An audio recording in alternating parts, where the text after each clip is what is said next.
right, and we are live. So just quick reference for those watching today. We're going to do kind of a run through on the new Unearthed Arcana 2022 D&D One character origins. Basically, the preview kind of pre-play. Let's look at what the next edition of D&D is going to look like. We're sans on some membership tonight, so we figured this would be a great night for that. I've got the rule set. That should be up on screen now. Good. Anywhere in particular you guys want to start with this, or do we just want to go top down? I do have some highlighted stuff that I particularly wanted to talk into. I have just started reading this a few minutes ago, so I am mostly going to react with disdain and disgust. And Hello, go from there. Something about old men and change? Exactly. Old man yells at rules. Yep. So let's see. First thing that I noted was feats, because they made it very explicit on the first page here that every first level feat mentioned herein in the feat section, which contains both new and revised feats, the fact that there are going to be more feats for first level, and basically everyone gets them. I like this, but I'm a power gamer GM, so that doesn't bother me at all.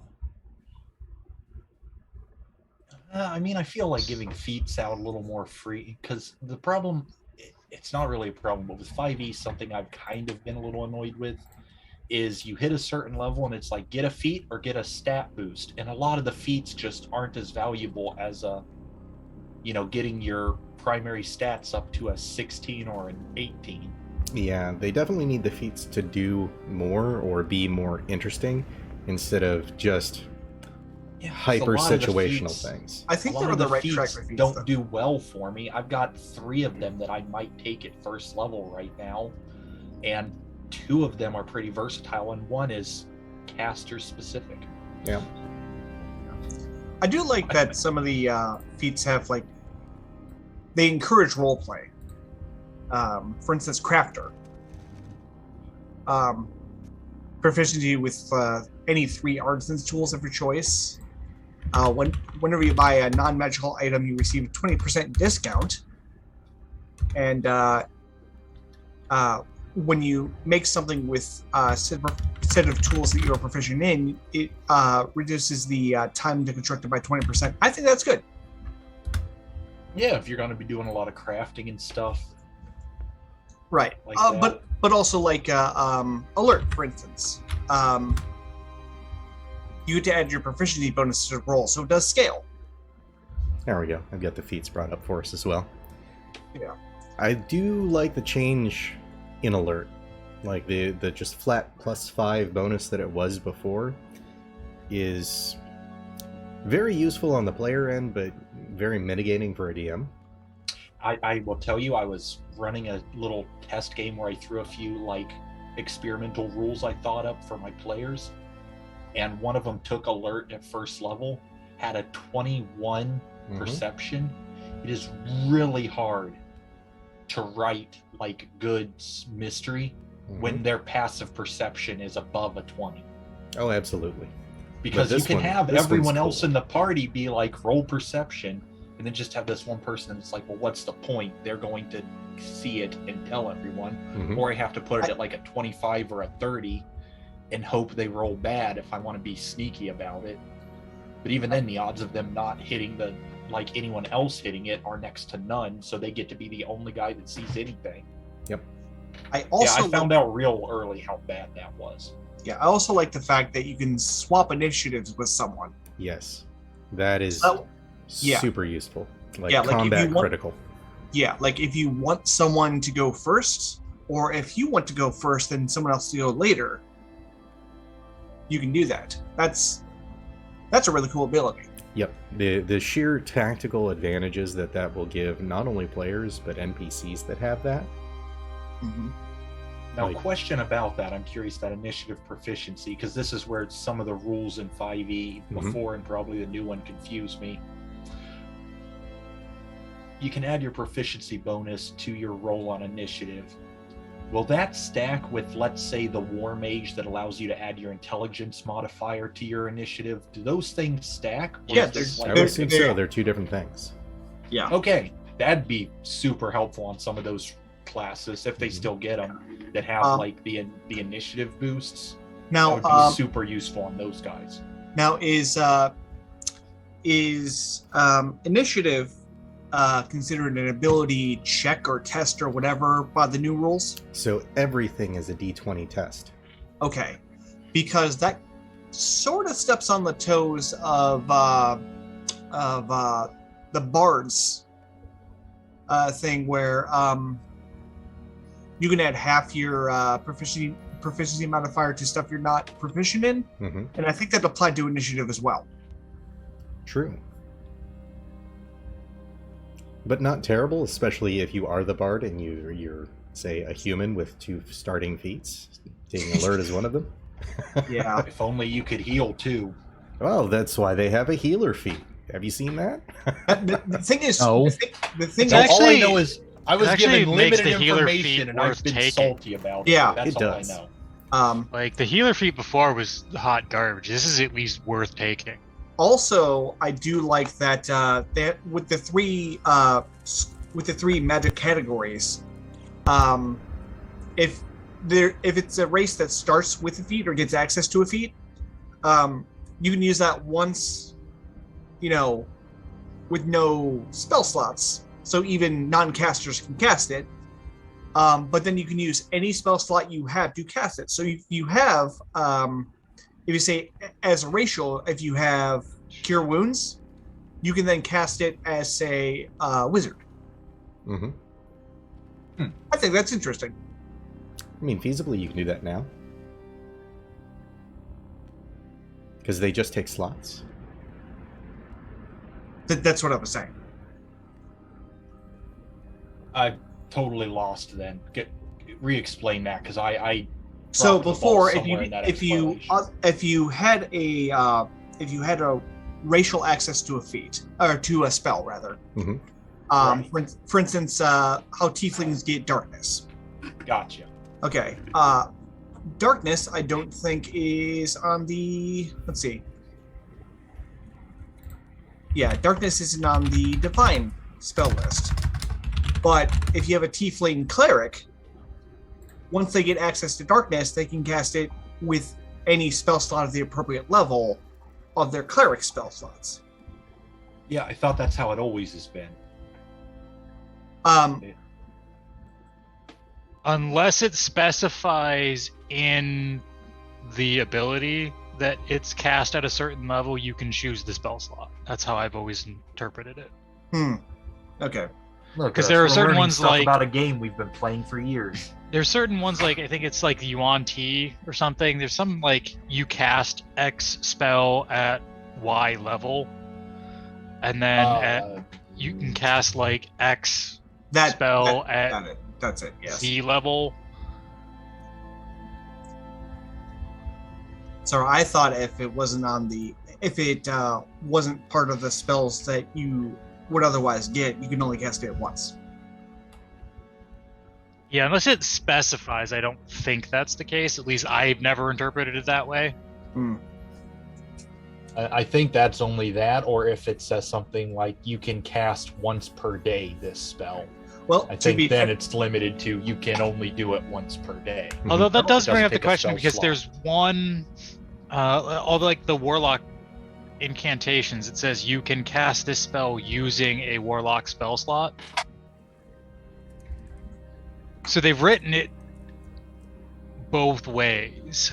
They have. That's the That's the problem with confusing this stuff. part. Yeah, to be fair, I've never played a combination has inherent magic and a magical class. So it's one of those things like I know Is there a sage advice on that? Have they explained that? Wouldn't surprise me.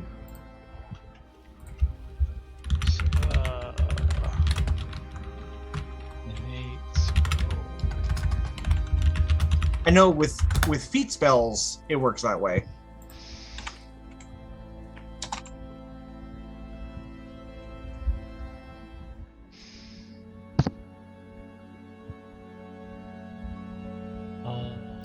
Spellcasting and innate spells are two different traits. Oh, so I guess maybe you can't choose the level. Yeah, I think if it does allow that, they specified in the description with your race, like in the stat block, but I would assume that because Okay, hold generally on. with D&D, specific beats general. This rule is true for player characters and monsters alike, which is why the innate spellcasters in the monster manual must cast an innate spell at the lowest possible level. okay. So unless it says it's the lowest possible level. So if it's a first level spell, you have to use it first level unless it specifies Right. you can use it third level Right. or second level. Okay, that makes sense. Now we're looking at 5th edition or in the new rules. I was So- looking at sage advice for spellcasting. There's nothing in the new rules that covers this yet. Kind of. It's literally So, just creation. Magic Initiate sort of covers that, because you can cast the spell using any spell slots you have. Yeah. The Also, other like, nice thing about that is it gives you the option whenever you gain a new level, you can replace one of the spells that you chose with a feat for a different spell. yeah, that's awesome, and I like that they consolidated the 3 feats that cover that into one. Yes, absolutely. Like, And unless you That healing reroll unless you is pick which fantastic. mental stat covers that too. correct, you do. That is Healer also really actually nice. something I would consider for cleric. It is nice, isn't it? Like, 'Cause it actually has utility to pick for a class like the cleric now, instead of before it was like, you know, thematically you may want healer for your cleric Okay, because it fits so- the theme, but it's pointless to take because you're a cleric. yeah, that but makes the sense. sheer fact that it allows you to reroll any ones, Uh-huh. that's beautiful. Okay, so you can cast it at the first level or use a spell slot to cast it at a higher level. That sounds But much if- It's more appropriate. resource expense. If you cast yeah. it, you can cast it for free without using a spell slot, but it's at first level for Magic Initiate. And then if you want to spend a spell slot, you can upcast it. Yes. Hmm. This allows a lot of opportunity for, especially with martial classes or classes that don't otherwise have access to magic to have some utility, but also for casters to mix it up a little.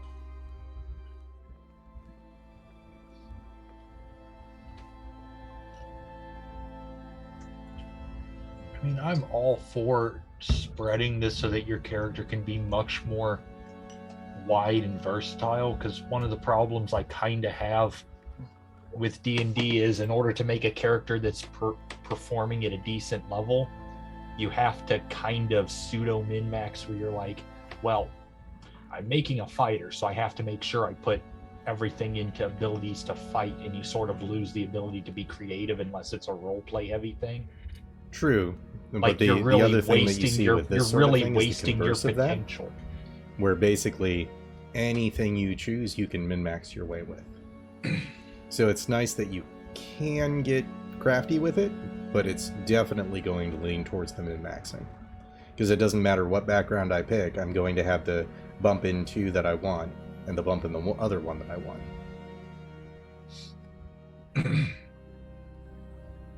It is odd that That's they what I'm switched saying. it if from what I'm races to understanding of the new, backgrounds.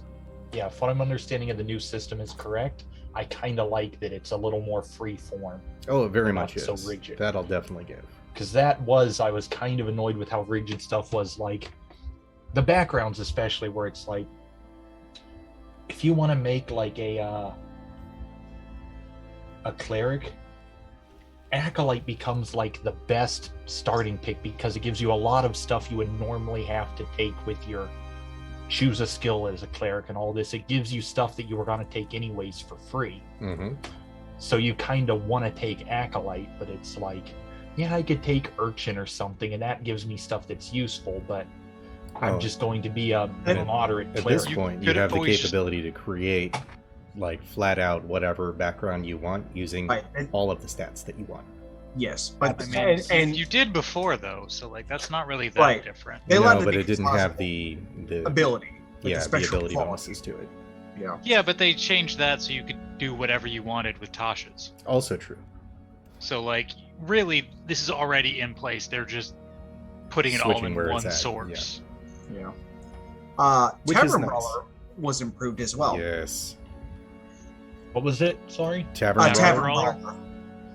I don't know what you're saying. I think my headset was acting up. Give me a minute. Because it sounded like it cut out. Yeah. Okay, say that again. Tavern Brawler. Okay, yeah, my headset was cutting out. Tavern Brawler. Okay. What's that do now? So a bunch of stuff. It makes you the fun monk. So your unarmed attacks go to a D4 plus your strength modifier instead of the normal unarmed strength damage, which I believe is just like your strength modifier. Your strength. Okay. Whenever you roll a damage die for your unarmed strikes, you can re-roll the die if it lands on a 1, but you must use the new result. Mm-hmm. So a little bit of the other feat. When you roll to hit a creature with an unarmed strike as part of an attack action on your turn, you can deal damage to the target and also push it 5 feet away. You can use this benefit only once per turn. And then to clarify the improvised weapons thing, you can wield furniture as a weapon using the rules for great club for small or medium furniture and the rules for a club for tiny furniture. Though they probably should relabel shove to something else, considering shove is a regular unarmed attack that you can also make people prone. So that's likely I was going to say, get confused. Now, but this does this stack with the monk's unarmed stuff, or? So far, it doesn't say. Because they haven't gotten. I mean, the monk already starts off with the D4 and only gets better. So that's just the way the old one. Yeah, but damage reroll. But my point is, you get the damage reroll and the shove and the weapon in addition to. Yeah, no, that's what. So it's like it just craps all over one of Monk's main features. I believe that's also if you use Flurry of Blows, can you do that? So this allows you to do it as part of your attack action, as opposed to the one on Flurry of Blows. So that lets you do it twice. If you have Crusher, you can do it 3 times actually. So you can just keep pushing someone, keep the momentum up. But I can't imagine them not refurbishing Monk after having Tavern Brawler be this I was going to say, like, this craps all over one of Monk's primary features. I mean, this is cool. I like it, because now you can do put it on a fighter or something. Mm-hmm. But or you can put it on a wizard, buff your strength, and make everyone regret ever mocking you back in high school. Well, that just means that you're a 2E wizard at that point. Are you going to do Jim the Dumb Wizard? No, GYM? No, you just boost intelligence and strength and dump everything else that's not necessary. Con maybe is a third option, and you just, when you were in magic school, you were the skinny dweeb that everyone picked on. You hit the gym, got real angry, and now you've come back to teach everyone not to pick on you anymore. Sounds like a barbarian. So Jim the Dumb Wizard was a build that somebody did for a wizard who was too stupid to multi-class out of wizard. That sounds like that's right. Yes, the orc wizard that we thought up that one time. There was a huge group cluster. I'm so sad. So sad I missed when he died, because he didn't die. He fell into something that petrified him, trying to drag someone out that jumped in willingly. The point is, I couldn't say on the day that they dispelled magic.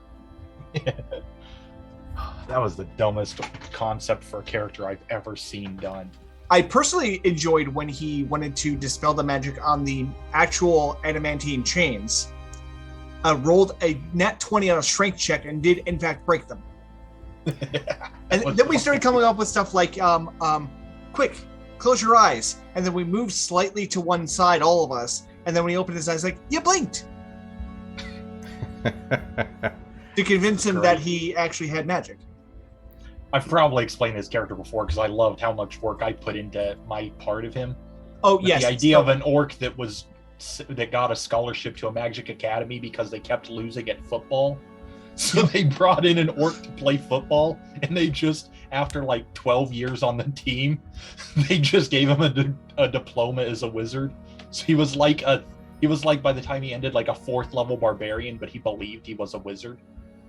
And then all of his wizarding spells were just him beating stuff up and calling it other things. But shortly before he died, he did take magic initiate. Yeah, which I think ruined the whole concept of the character. No, it worked. The whole character was supposed to be he wasn't a wizard. He thought he was because he got the degree. He still wasn't a wizard. He was just there because they wanted to win a football game. So speaking of nat 20s, did you notice that a nat 20, doesn't matter what kind of test it is, always succeeds?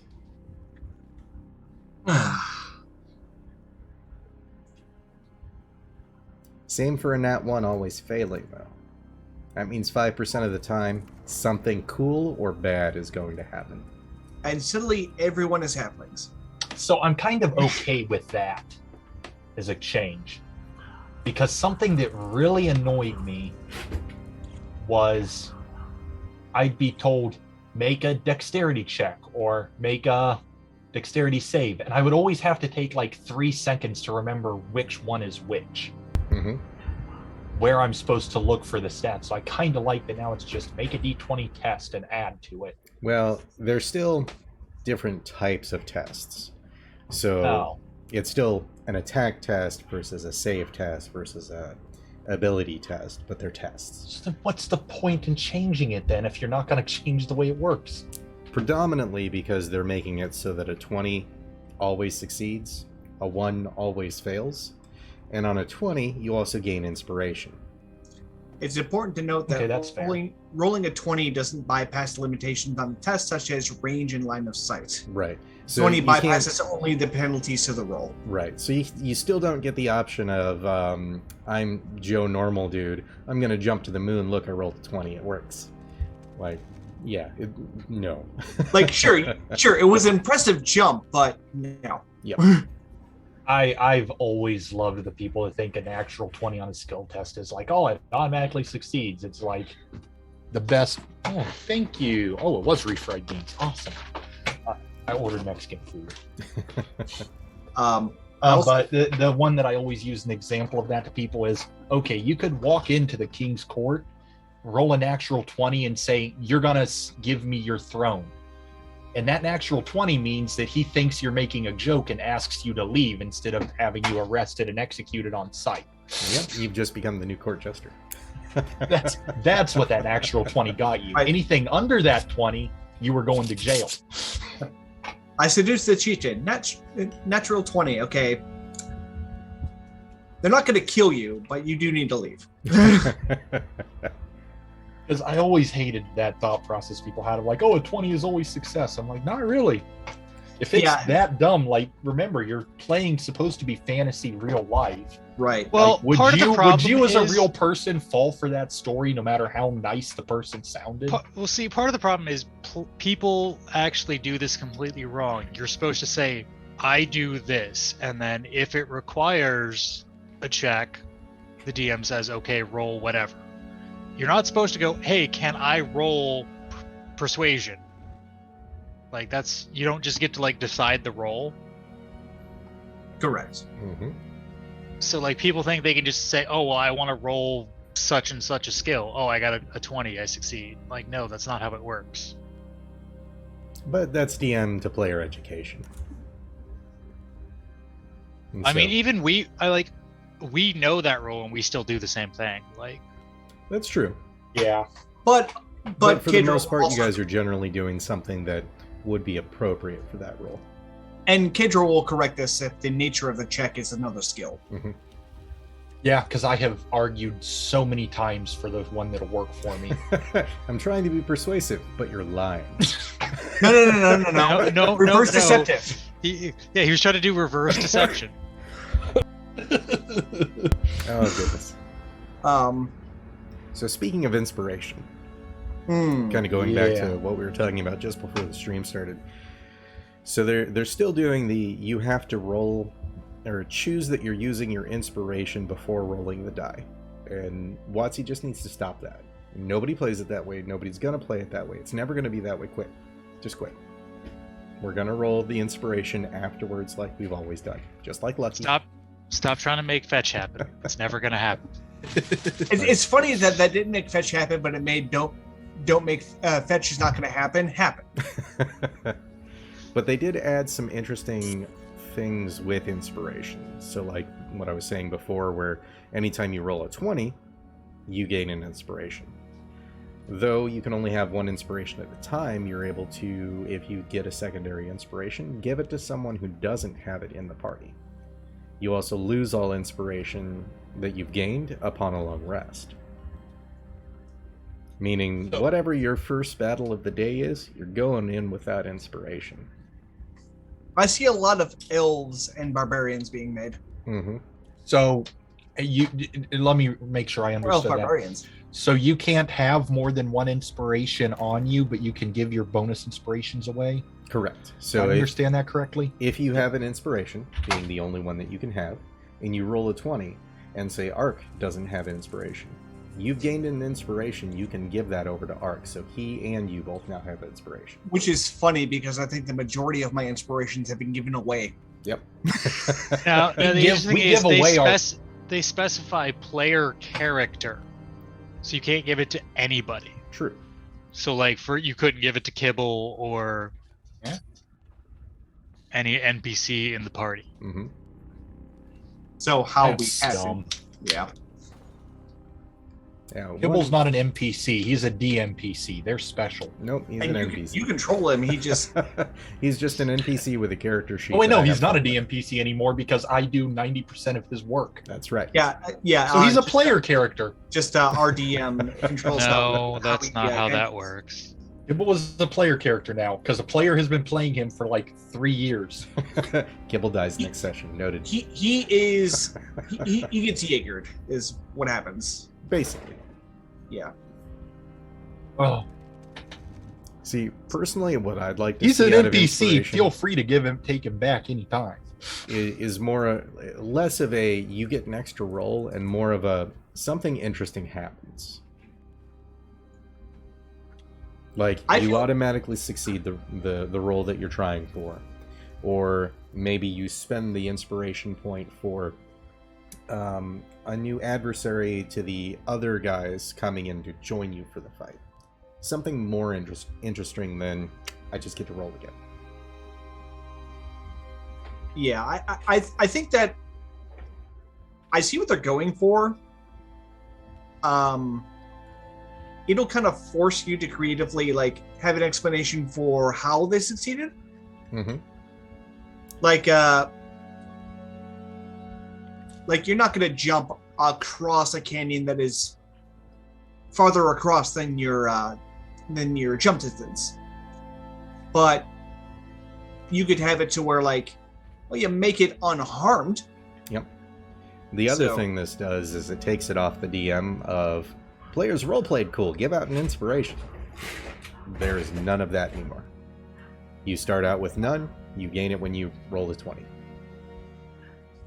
Now, Wait, I'm so you don't even assuming get the a DM starting can one? still give them, because they do say the DM can also award inspiration for something done particularly heroic or amusing. But this cuts out for DMs such as myself that don't pay attention to that, or where you guys are all full up on inspiration, and I'm just like, I'm not even going to pay attention to it. I mean, to be fair, if Art rolls a nat 20 on an attack, he does amazing damage, Mm-hmm. causes everyone to have advantage on the target until the end of his next turn. Yeah, that'd be pretty inspiring. Yep.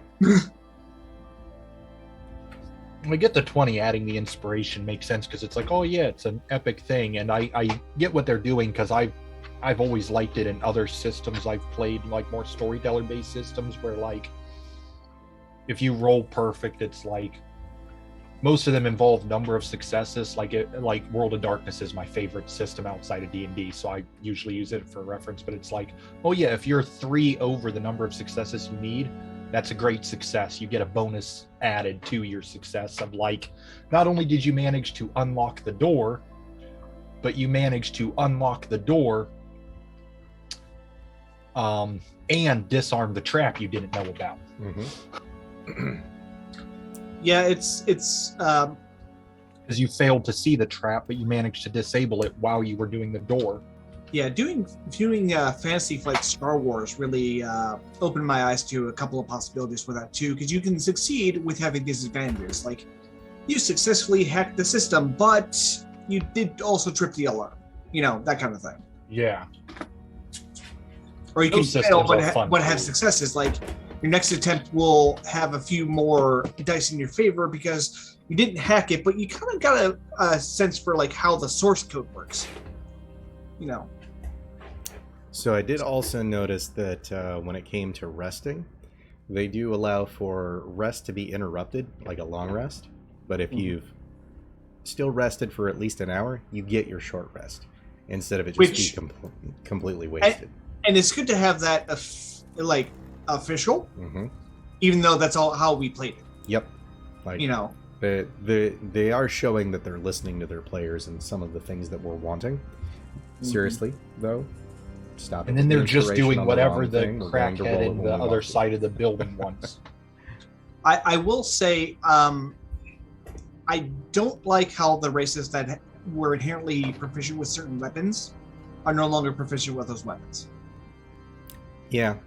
Like with dwarves, it makes sense. They're at least a somewhat militaristic culture, so everyone should learn to do these things. Plus, most of the stuff that they do anyway, like smithing or mining, you get a feel for how to swing an axe or a hammer. So it makes sense. Also, I mean, and elves like elves being proficient with swords, that makes sense too, because they live forever. They start out 100 years old, so they have time. Also, elves having bows, I've always thought of it like, it's not so much that, elves have bows because it's stereotypical, which it is, but I've always thought of it more as like, so since some cultures, races, I'll bring us back up to that. Some cultures just have arts that are natural to them, and it's like, archery is more than just shooting an arrow. It's a method of hunting. It's a sport. It's like using a bow. I've always seen it as like a part of elven culture. Like the katana is to the Japanese.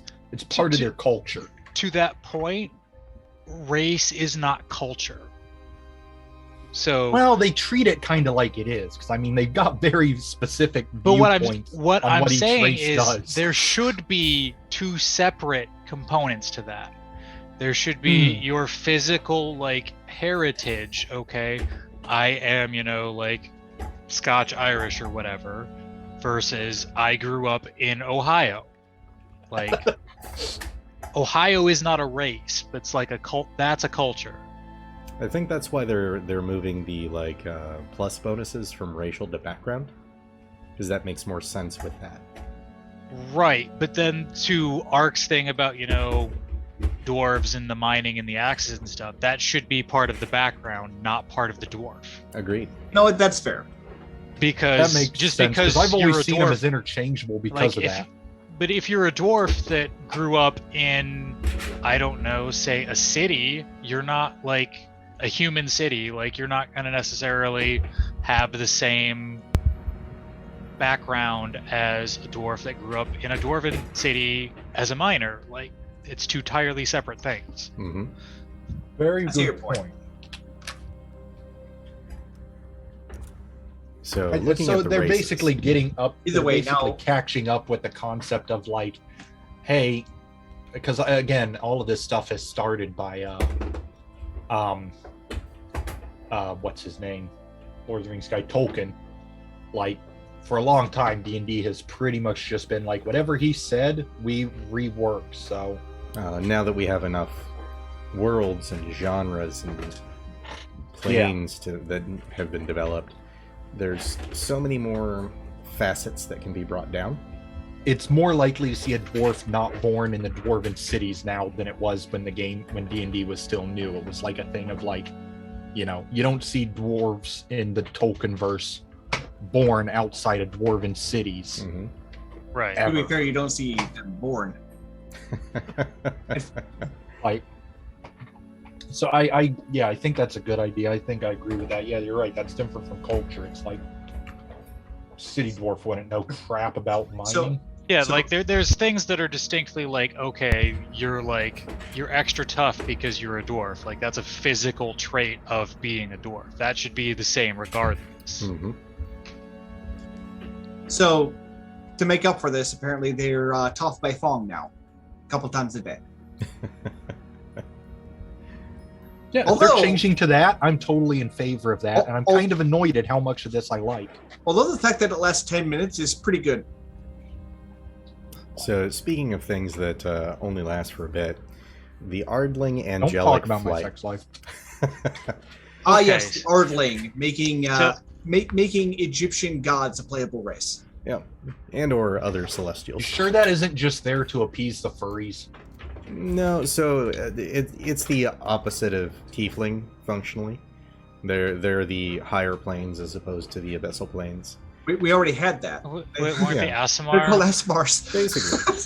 But again, they're doing the same sort of thing with the flight capacity of you can only do this for a really, really short stint because level 1 characters evidently aren't allowed to have wings.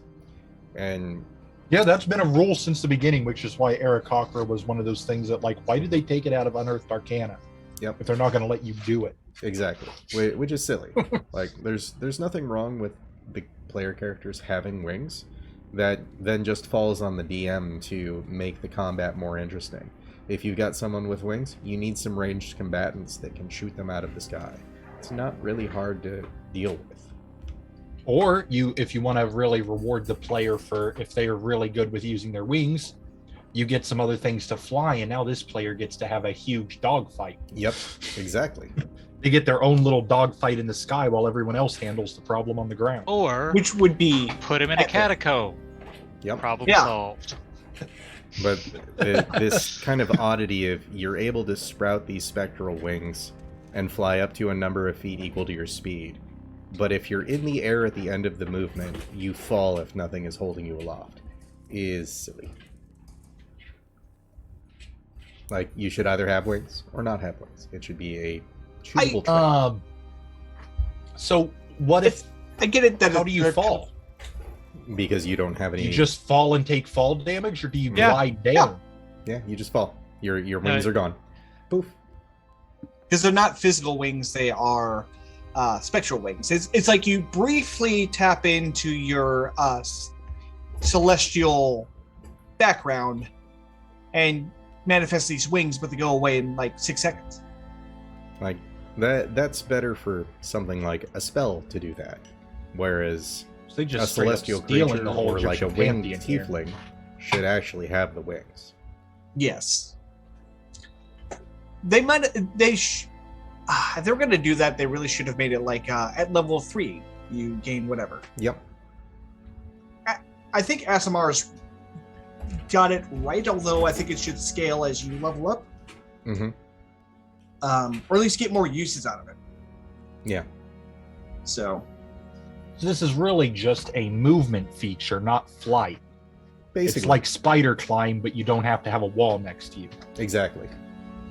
But if it's much more limited in that it doesn't last for a minute. Mm-hmm. And if you end somewhere where you're not touching something, it takes fall damage because you don't know how to place yourself.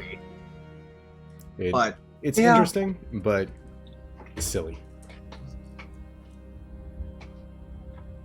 I gotta say, I don't like that. If I run any games using this D&D One and somebody picks that race, that ain't happening, man. I'm gonna have to rework that because that just seems stupid. Why even give it to them? Well, I mean, chill. This is playtest material. Just give them feedback. Say this sucks, and maybe that's not how it'll be. Speaking of feedback, that should open I'll up give on them September feedback. 2nd. I'll give them feedback. What's that? The feedback questionnaire should open up on September 2nd. It's a questionnaire. Yeah. I'll do to them what I do to the people that send me that. How's the hub performing at work? They suck. They get everything wrong. And no matter how many times I tell you this, you refuse to fire people. Given the amount of the DM gets to choose whatever for Spelljammer, I feel bad that I was one of those people that was like, Spelljammer, give us Spelljammer back. Okay, I'll make it up myself anyway. Yep. That was a sad day. Yep. I did highly, though, appreciate the adjustment to the dwarves' stone cutting option. Yes, I was just looking at that. It's actually a useful feature. Yep, instead of, oh, I know where this stone came from and how old it is and what it is. No, Tremor Sense is fantastic. That is just beautiful. Utificus. Splendiferousness, even. And the fact that you can use it multiple times a day equal to your proficiency, and it resets at a long rest, that works out nicely, because you're not going to have to worry about the dwarf tapping every single stone every single time to find something, but using it at a more measured pace. Yeah, I mean, you got several rooms up ahead, and you're not sure which one's the safe room. Tremor Sense. Bam. Exactly. Now you know which room's the safe one. Like, that goes along with some of the other things that we've talked about as being very tactically oriented, which I like that when it comes to miniature war games, because that's really what this was. Yeah. Let's see. Also, I like that they they justify your proficiency with what is it? One of three tools or two of three tools? Yep. Because your god wants you to have them. Mm-hmm. So, to your point before, where it's like, oh, well, they grew up here, so that wouldn't necessarily be part of it. I'm like, no, their god made sure they were proficient with these. So it's divine. Yeah, but the problem with that then becomes the multiple worlds, crystal spheres, that you might reside on, because each one has its own set of gods. Yeah. Well, although Muradin, I think, is prevalent in all of them. Yeah, pretty much. I mean, well, Athos has no gods. Mm-hmm. What do you do there? Well, you replace it with something else, or you just. But see, that's exactly my point. Those should not be part of a racial thing. Like,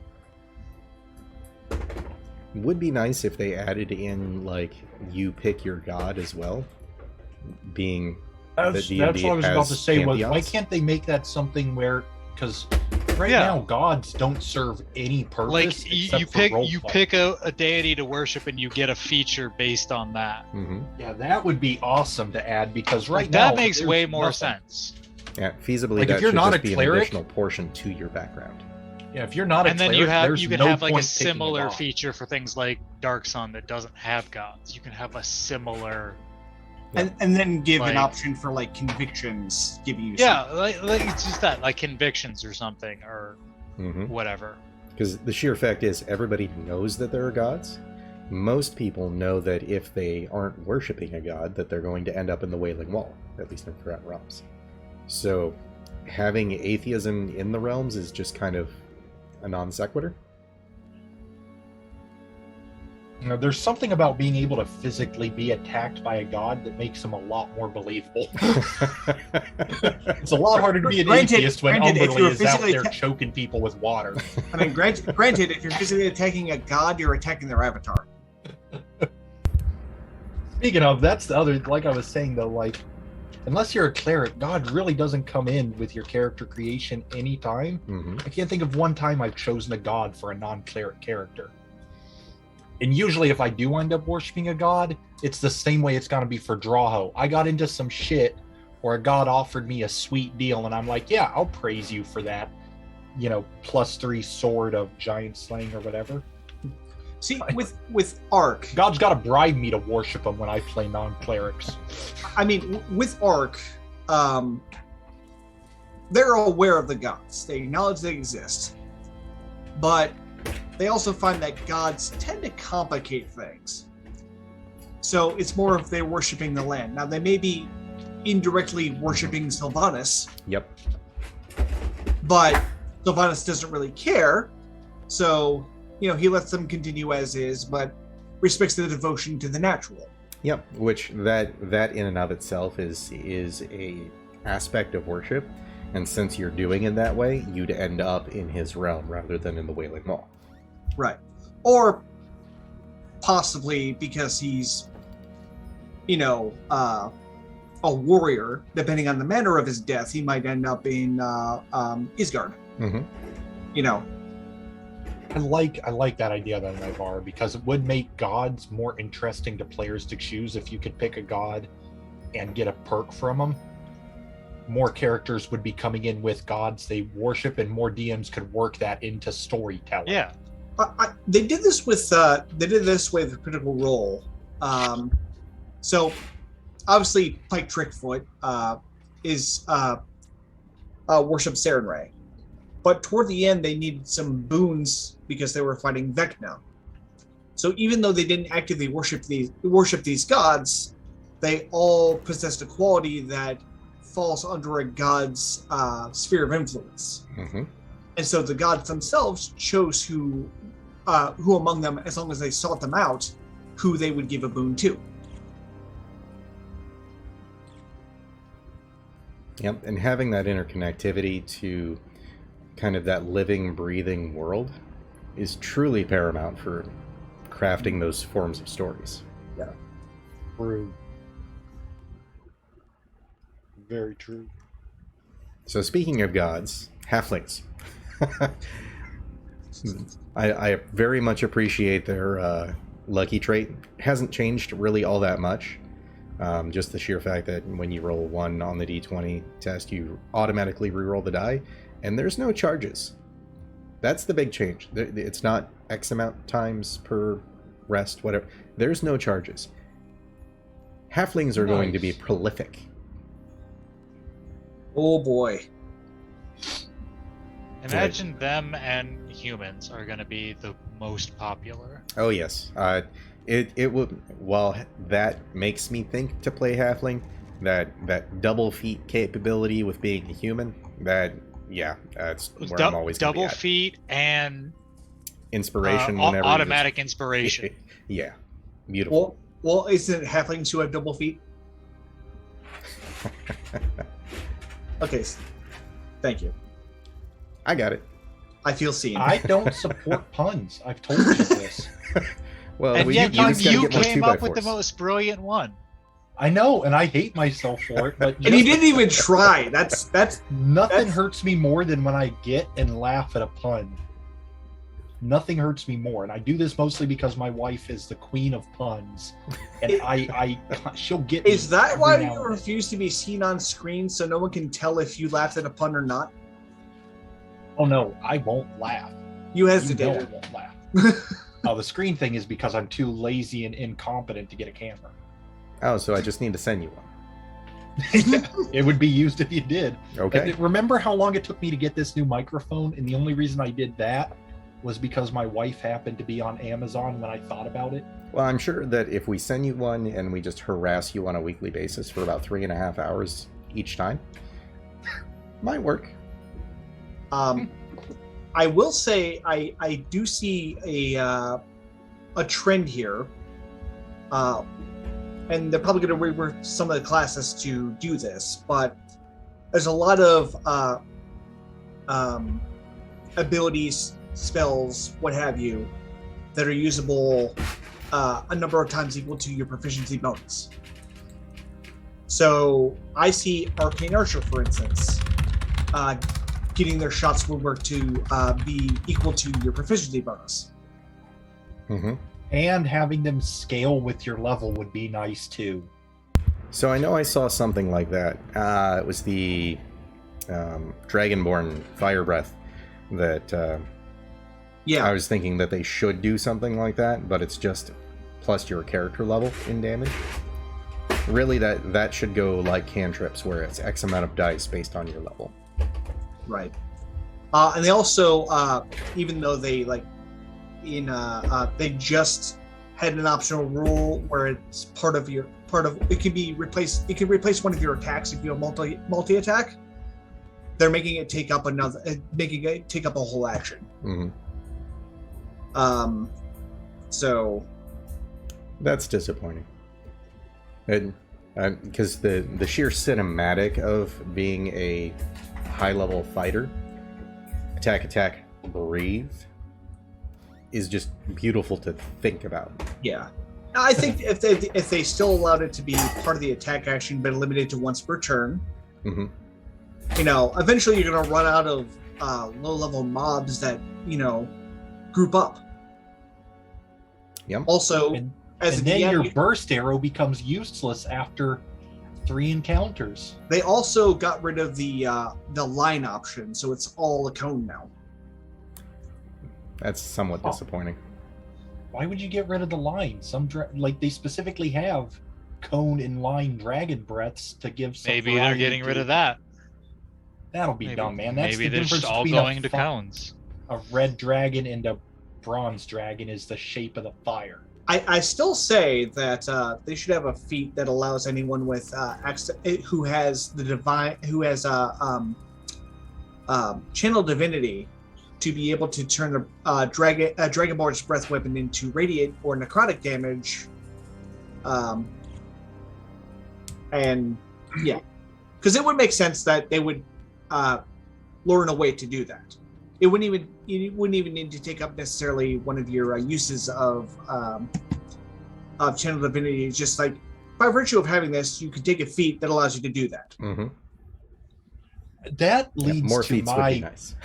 that leads to my problem that I've always had with D&D with spells, and that is that each spell comes with a specific elemental damage type, and that's all you get. And I feel like that's just so that's a drop away from third ed, because there were feats that basically turned into your sorcerer that allowed for that sort of thing, swapping and out the your sorcerer magic has types. kind of magic now. I'm just saying, I don't see why they don't work in a rule where it's like, okay, when you get your chance to take fireball, at the moment you take the spell, you pick an element. That is the permanent element for your fireball from here on out. Oh, that could be choose it an when you take interesting the new spell. subclass. Well, they have one. They have like that elementalist. scribe, that scribe wizard that does that. But the problem with that one is you need to have another spell of an equal level that has the element. So for first level, if you take Chromatic Orb, any first level spell you cast can be any Chromatic Orb option. But if you try and cast a second level spell, you can't use that Chromatic Orb now. Yeah. So you have to have, if you want to switch your fireball to lightning, you need to also have what's it called, lightning bolt. Yep. And vice versa, and that's just limiting. I would rather have it, because one of the things I really like about Magic, I would love to be able to build like a really good elemental themed wizard. Mm-hmm. But when you look at the make that a spell subclass, options, like make elementalist. yeah, but when you look at the spell list, it's like there's such an imbalance in the types of elements that are used in spells. But that's why you just give the elementalist the ability to change that. Yeah. I guess that works. Like you just, Basically- you Like I just said, they make did it the that with subclass scribe. feature. Yep. Where Right. your choice of the element is what all your spells are. Or like you can do like different ones if you wanted to do like an elementalist that could do all of them. So like, okay, you learn fireball, you pick at the moment it's gonna be, I don't know, ice damage or whatever. Mm-hmm. And then you learn, I don't know, wall of fire. And okay, well I want that to be lightning damage. Or for that matter, you could even just make it a feat that allows for that. Not the swap in, swap out, kind of like the other. But... Yeah, you like just set it at that time. Mm-hmm. So it's like a permanent effect. Yeah, that's just something that I've always had a bit of a gripe with, is that there's... Okay, well now I want to do that. Damn it. now I'm gonna actually have to start making this class. You see what I mean? When you sit down and think about, like, man, it'd be really cool, because I tried once. One of the players at our Adventure League tried to do a Storm Wizard concept and only took Lightning and what's the other one that's Thunder? associated with Storm? Thunder. Lightning and Thunder spells. I can't believe you had to reach for that one. I'm sorry. I can't either. I really can't either. I wanted to say Force, but I knew that was wrong. This just tells me that you don't have children and you haven't watched enough Cars. But like Lightning and Thunder damage, and the spell list that player chose from was so limited and uninteresting that it was almost a pointless wizard. And I You was could have like, given "Man, him like please." wind spells too. Yeah, it would be so much cooler if you could just do a theme like that and have focus one or two elements and be like, bam, all my spells do these two elements, or one of these two elements. Like, I don't know, me, I like the idea of being able to make a straight up, like, a wizard that's not a necromancer but does all necrotic damage. I'm gonna take a run at that, and I'll send it to you when I'm done. Sweet. Because I want that too.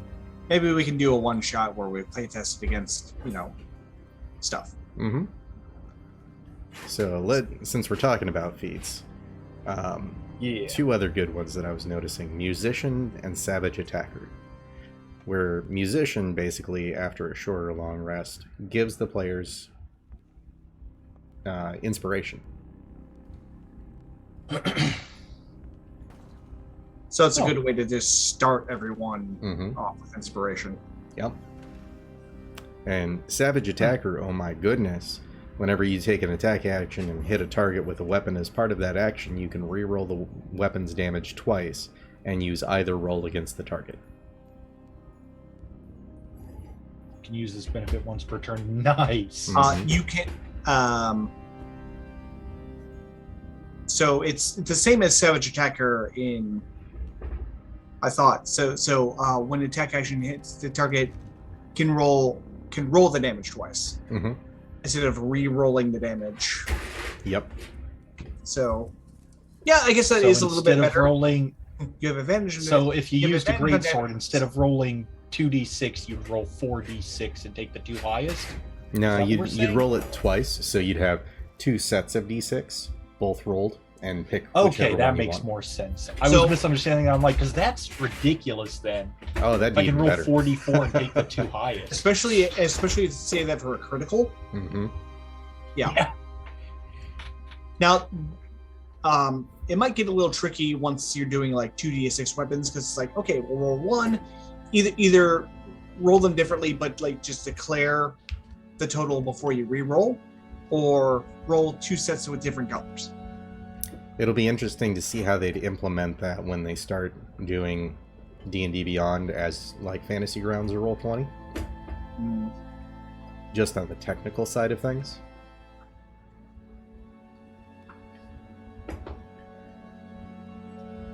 Because I have a feeling that initially it would be set up similar to FGU, you roll the damage, it auto-applies. But if you have an automatic re-roll and pick either, is it like they'd have to program it to roll twice and basically use it like advantage? At which point you're not even seeing really what the secondary set of dice are. Although, there's an option where, like, if you don't have direct control of your body, and something makes you attack an ally, you might want the lower option. True. Like it could be you can't stop yourself from attacking, but you resist enough to like pull the punch. Yep. That is true. It's not always that you want to do the most damage. Sometimes you do want to do less damage. Yeah. Or maybe you're trying to take someone alive. Which turns it from just a pure damage DPS kind of feat into something tactically useful. Yes. Mm-hmm. I mean, I feel like even if I'm being compelled against my will to attack my allies, I give it my all because I'm an overachiever. So I think one thing that does worry me is that they've kind of annotated that classes use specific spell types. So Arcane, Divine, and Primal. That was my sticking point. Mm-hmm. Yep. So are bards losing all of their capacity for cures? Since they've only... I thought I read that wasn't the case. I was understanding that the Primal Divine Arcane thing was in addition to the existing spell system. That would be interesting. It also might be that when they get about to doing classes, they might have say, oh, bards also have access to these. Also true. Yeah, it could be that they get multiple. Kind of like how divine domains give you access to spells you might not otherwise have access to. Mm-hmm. And the way some subclasses give you access to spells that aren't in your spell list. And for that matter, with any luck, they'll buff out the divine spells with a bit more of the 2e love or 3e love, so that there aren't so few high-level spells for clerics. Yeah.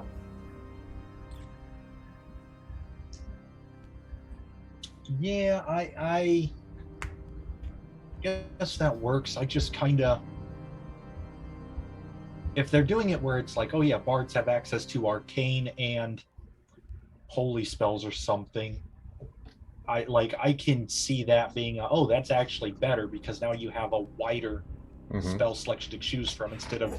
Because the bard spell list is super, very restrictive and situational no matter what you do. Yep. It's always been my biggest complaint with bard is it's super restricted and situational. But I mean, that when I heard that they're taking away their be. Healing, I was like, no, that's like... it's already hard enough to pick a full complement of spells out of the bard list. Don't take the cure wounds away. But that is really what they're supposed to be, because they're functionally red mage. Yeah.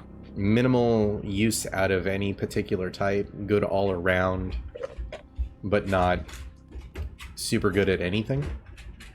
So they get the most common options. They're the rogue of spellcasters. Mm-hmm. Basically, they're the rogue of spellcasters. Yeah. Well, basically, if there's anything lacking in the party, they fill in the gaps. Yep. Yeah. Hey, Misaki. They're skill horses with spells.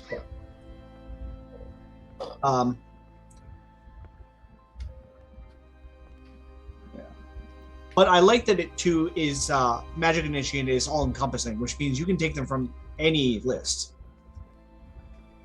Yes. Yeah. Which means that you can have a hodgepodge a little. Mm-hmm. Oh, they changed that, so now it's not like you have to take. Yeah. So they took Artificer Initiate, Magic Initiate, and so you choose which ability out of Intelligence, Charisma, and Wisdom is your casting ability. And here, let me get the exact wording. You learn 2 cantrips of your choice from the spell list. Okay. Oh, no, it's 1 list. Sorry, my bad. Choose 1 list. Choose 1 spell list, Arcane, Divine, Primal. Never mind. It's still choose a spell list, but that's not bad. Because generally speaking, if you're going to be picking cantrips from 1, you're not going to pick a spell from an alternate. Right. Well, you learn 2 cantrips from the spell list, and then choose... Again, it limits it to 1 list. Mm-hmm. However, you can alter which casting stat. Which ability casts it. So you can cast Intelligence based spells with a Wisdom modifier. Yep. Or Wisdom-based spells with Charisma.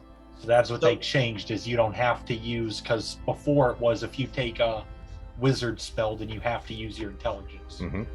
Yeah. Right. Now you Yeah. can So actually they've choose changed the that. So that's a positive improvement. Yeah. That actually, like if you're playing a class that doesn't normally have access to spells, this would really incentivize getting something. Oh, and alternately, even if you are, think about a straight wizard just picking up Cure Wounds or Holy Word.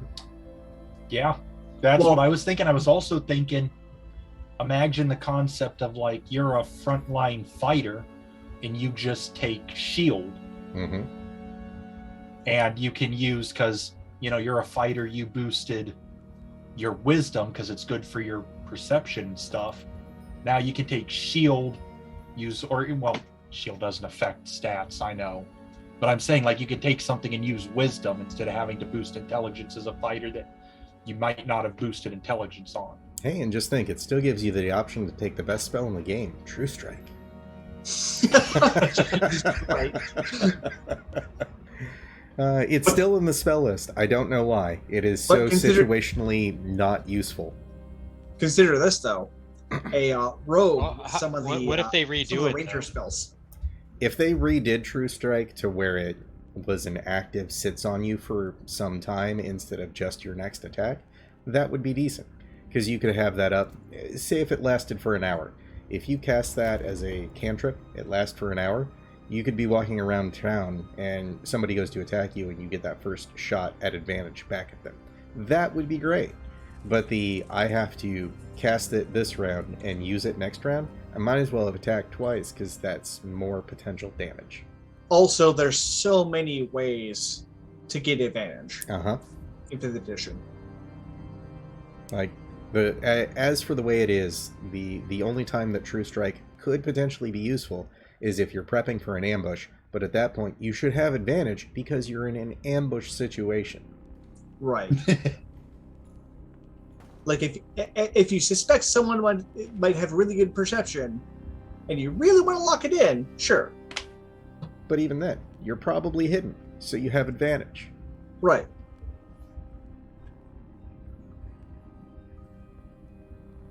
I think that one was set up by somebody I think that was probably something they made early on in the creation of the game, and they reworked how that stuff works, and they forgot to take that out or rework it. Or honestly, just a lack of playtesting.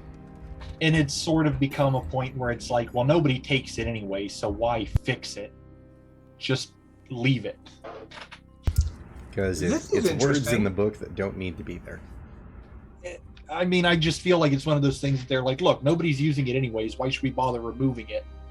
You know what I just noticed? This is traditionally a cleric spell, but create and destroy. Oh wait, nope, never mind. I looked at it wrong again. Ignore I said anything. Okay. Now I'm intrigued and I have to figure out what you're talking about. It's also like a 3rd level spell, and it wouldn't be on the list. It was create food and water, but it's create and destroy water. That's what got me confused. Gotcha.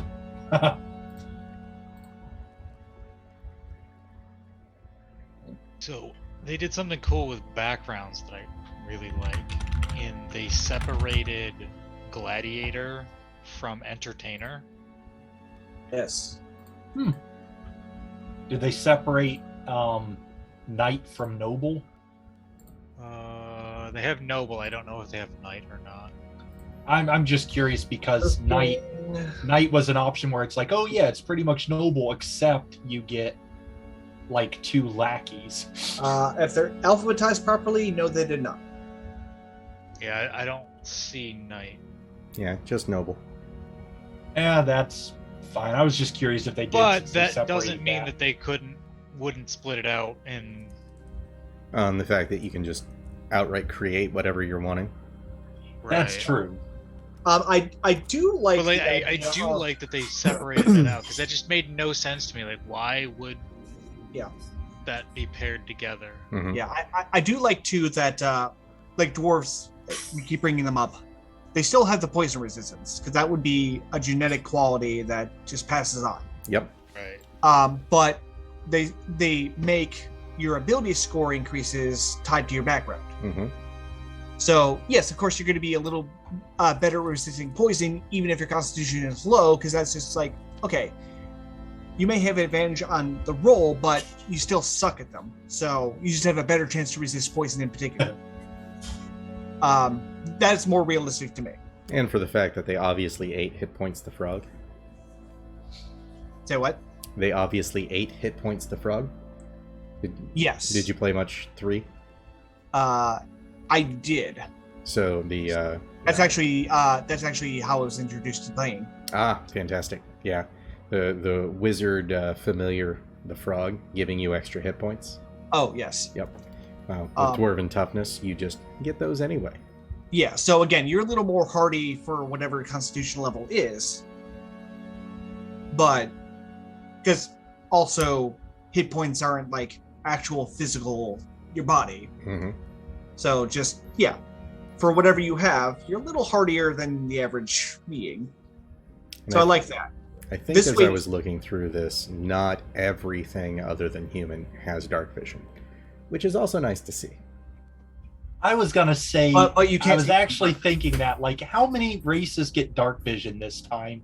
Currently, far too many, but I would say hopefully less, because it's like literally everything has it. yeah. It really Yeah, it turns out there's a limits lot, the fact there's a that, lot like, of creatures that live in subterranean or otherwise dark areas.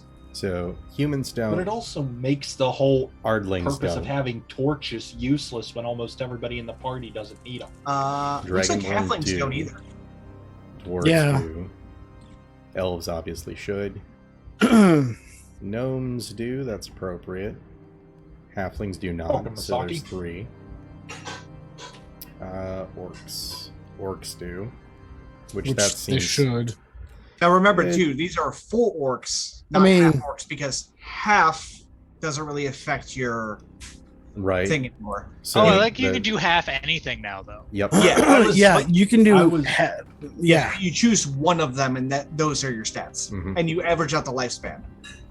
That's what I was gonna ask. Was are they handling elf or the half elf, half orc thing differently now, where you can actually be a half Yeah, anything? it's not Yeah, a you- distinct race. Mhm. That's It- the point. it is, but you inherently follow one over the other, so that's where your traits come in. Yeah. So it's more of a role play aspect. So you don't mix traits from the two. You just No. pick No. one of them, and that's the traits you Yeah. get. Okay, that makes sense.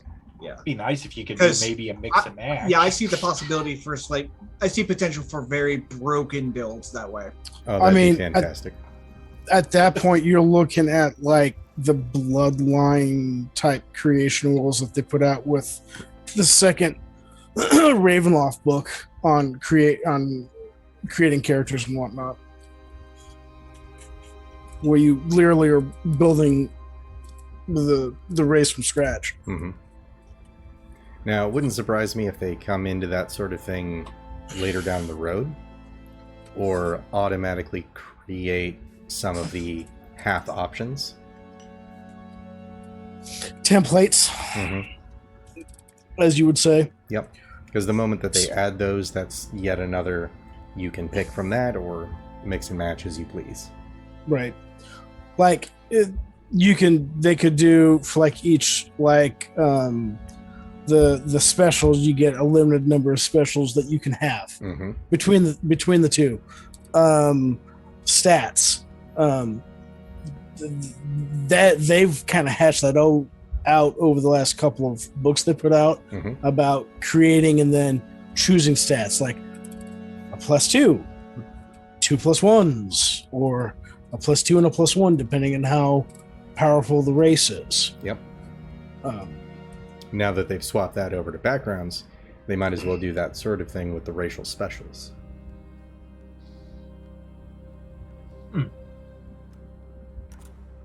and I noticed you guys were talking about the arcane when I jumped in the Yeah. feat, the magic initiative feat. Spell list, Mhm. yeah. You could take that 3 times if you wanted to and Mhm. have Yeah. access to all 3 lists.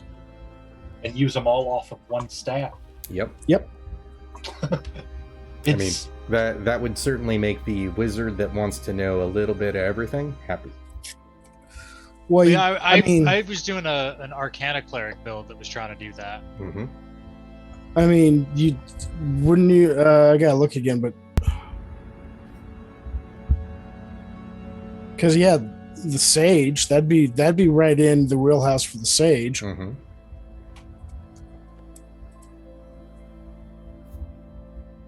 So speaking of backgrounds again, some of these languages they have associated are weird as hell. I know. Like, why? I want to hit on that now. Can Why you does a move that, Pedro? I'm using you charlatan for know mine. infernal? Yep. I'm using you because it's easier than me trying to dig through my copy of. Soldier gets to know goblin. All right. Character background. Yeah, like that makes no.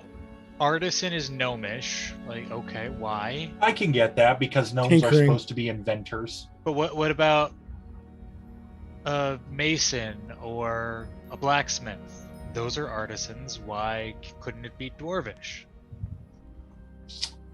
Again, I these think- are recommendations. Right. I think they're just putting some out there for the moment.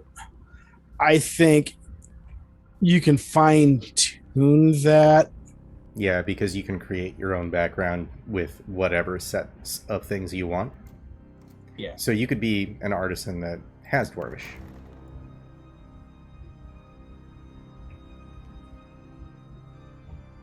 I appreciate though This that gets charlatans are abyssal. infernal. Yeah, like it just doesn't make any sense. Like it should be like, Oh, I see it now. Yeah, charlatan infernal. That is like why would a con man know the languages of hell? like- I see. I know what they're going for, but it's even dumber. It's What just did like, devils do? Devils make negotiations and they try and weasel word you into deals. So of course the dude that's a The con ancient man language is of going to deception. speak the language of the cons.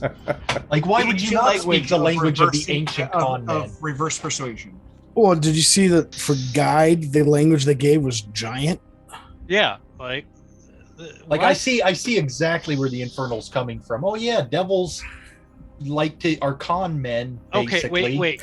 So, Nobles get charlatan. draconic. Farmers get halfling. Yeah, What? nobles Damn get kids, get draconic off my because lawn. it's a.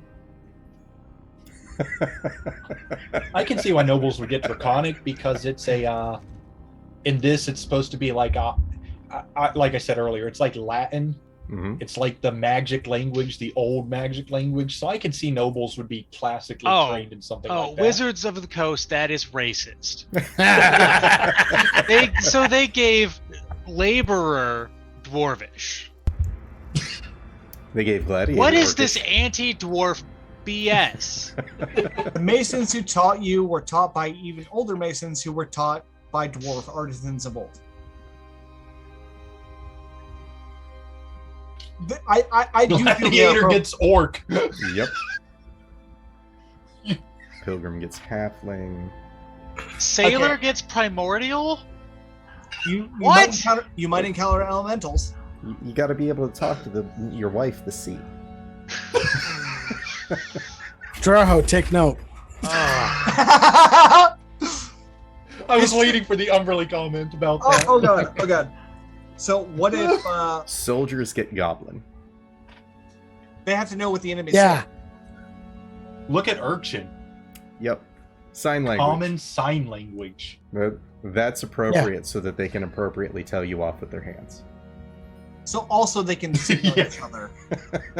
They call it sign language, but it's really just two middle fingers. Well, There's and a- also I think they put two sign languages in here, which is why they made one common. Mm-hmm. Because Common Well, sign language. I mean, realistically, sign language is spoken language spoken language specific. So Mm-hmm. They do have a standardized, but right, which is the common sign languages underneath the standard languages, and I believe they still had one in. I'm not seeing a second under the rares. I guess They had an Isn't Thieves Can't essentially a specialized sign language? Kind of. It's a cross combination between sign language, writing on the wall, and basically talking British gutter speak. Yeah, it's all coding. It's kind of like the one scene in John Wick where the bouncer's there, and he sees him behind him, and he asks him, "Did you lose weight?" And he said, like 40 pounds or something like that. Mm-hmm. What he's really saying is there's that many people inside. Yep. Yeah, well, not only that, but like the way I always see it is it's like if you hear a lot of Cockney like slang, that's what Thieves Can't really is it's that slang that you listen to it and you're like, how does that make any sense? And everyone's like, oh yeah, like that one that I've always thought was Gaelic. Stupid. Yeah, well, one that I've always thought is stupid is blue. My favorite is when they actually type it out on Twitter like that. Because blue, like, I know that's how you pronounce it, but like just spell it out like a normal person. Because blue in regular English as we know it is a color or maybe an emotion, but in northern England it's common slang for dirty. Something that's like sexually filthy is blue. So that's what I see Thieves Can't is. They'd say that's blue, and you'd be like, no, it's red. No, it's blue, mate.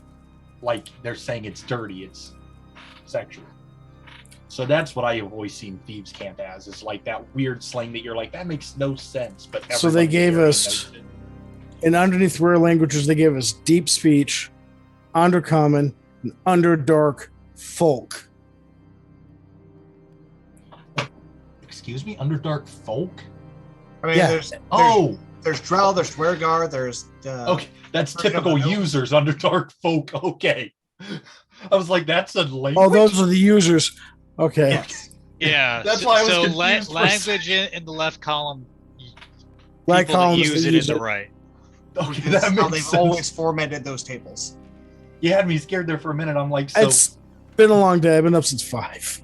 That's fair. No, I get it. We've made that mistake before here. Look, you're not the only person that mis-Googled stuff, okay? To be fair, I've made how many of those mistakes during this? So. All right, sorry there. Where are we at? I do kind of dislike the way they split standard and rare languages. In that, I don't know. I feel like, is Goblin really a standard language? It kind of has been. I mean, that's. I can see there being enough Goblin raids that they make it a point to teach it a little more than they would, say, Infernal. Oh, so it's become much more of an acceptable player race. Yeah. So like, you know, the Undercommon and Deep Speech and Druidic and Thieves Can't have all been harder languages to have. You either had to have a race that knew it, that came from that area, or a class. Or a class. Like Druidic was and Thieves Can't were class specific. You had to be a Druid or a Thief to have them. Draconic was usually a arcane user specific language because the text that they read. Celestial, Abyssal, Infernal. Usually you were a religion of some type, so a cleric or something or other. Or a warlock. Well, this before warlocks, but yeah. Then, of course, Primordial covers all the elements: Aquan, Arin, Ignis. Correct. Which is nice because before those used to all be separate. I was going to say, I do appreciate those are all lumped into one, because I always used to say, like, how much real difference is there between the elemental, like, Arin and elemental Aqua and elemental, like, how much real difference? Think about the vocal patterns. Yeah, because, like, something that's speaking with water versus something that's speaking using gravel. Yeah, so like different. Like Balrog versus Davy Jones in Pirates of the Caribbean. Like, they would be like two different. Yeah, because it's mostly like melodic. Well, And certain sounds. But with Primordial, you can speak to all of them. or at least understand them. Yeah, so you can communicate enough that you can roughly gather the message being told.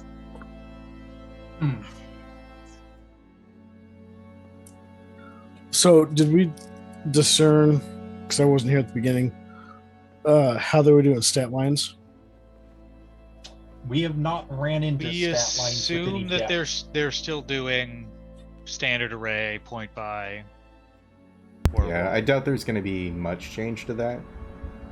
Like that's been pretty set in stone for the potential since 2E.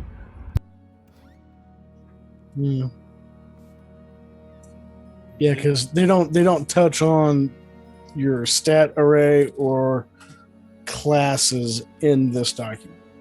No.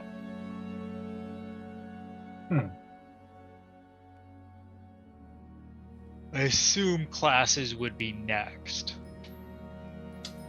If they're I mean, going to that's a majorly change them. lot- That's a lot of material. Like, I assume there's all gonna of this be is supposed to be backwards compatible. So unless they're I was going gonna say the one thing that I changes, remember hearing about the D&D when people were Well, calling there it might be like 5.5, specific class features changing, Mhm. yeah, like Like for monk, example, hopefully. the monk's unarmed strikes. because the way they said it was like you could continue playing 5e without any of the new D&D One stuff when they were originally pitching it last year, and it'd be fine. But it's stuff that you can drop in at your leisure because it's all backward compatible. So you So- could decide, I want to bring this from D&D One into my game, but I don't want the rest. It's supposed to be but really- modular like that. honest thoughts here. Do we really see this as going to be 100% backwards compatible with all of the changes that we're just seeing now?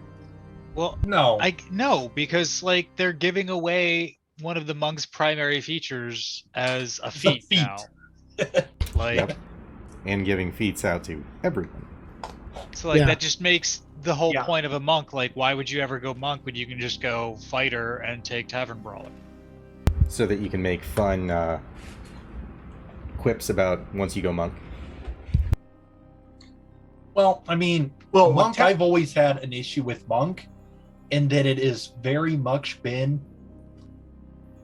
a very specific, like, doesn't matter what you do, you're a Shaolin monk. It doesn't matter what subclass they create, your character trained in a monastery. And that always sort of ruined it for me because I always liked the idea of making like a dude that's just like a bare knuckle boxer from the Bronx type deal. Right. And it's Right. like you can do that as a monk flavor wise, but then when you're getting things like running on water, it becomes silly. Like, where would I learn to run on water in a boxing ring? Come Well, on. and making things a bit more generic would be super useful. So, like, I don't play Yeah. bards that use musical instruments or sing. My bards are the eloquent war general types that stand up there and give inspiring speeches. I'm not going to pick up a Oratory. lute to do that. Right. Yeah, that's right. Or you can have like or you can do like a stage magician, you know. hmm But the thing with the Tavern Brawler feat, it does definitely step on the toes of the Way of the Open Palm. However, the die for the attack does not increase with level. It stays at a D4, which is lower than any of the monks' rolls, I believe. Starts at D6, correct? No, it Yeah, starts monk- at a D4. Monk Okay. starts at D4, but it hits D6 at level Okay. 3 or 4. It goes pretty quick. Yeah, it doesn't increase. You can only use the shove until they rename it once a turn, and you don't get any of the other abilities. So, yes, it starts out, you know, pretty good, but it falls back very quickly. I would argue that the only thing it loses out on is damage die. Otherwise, it's just strictly better.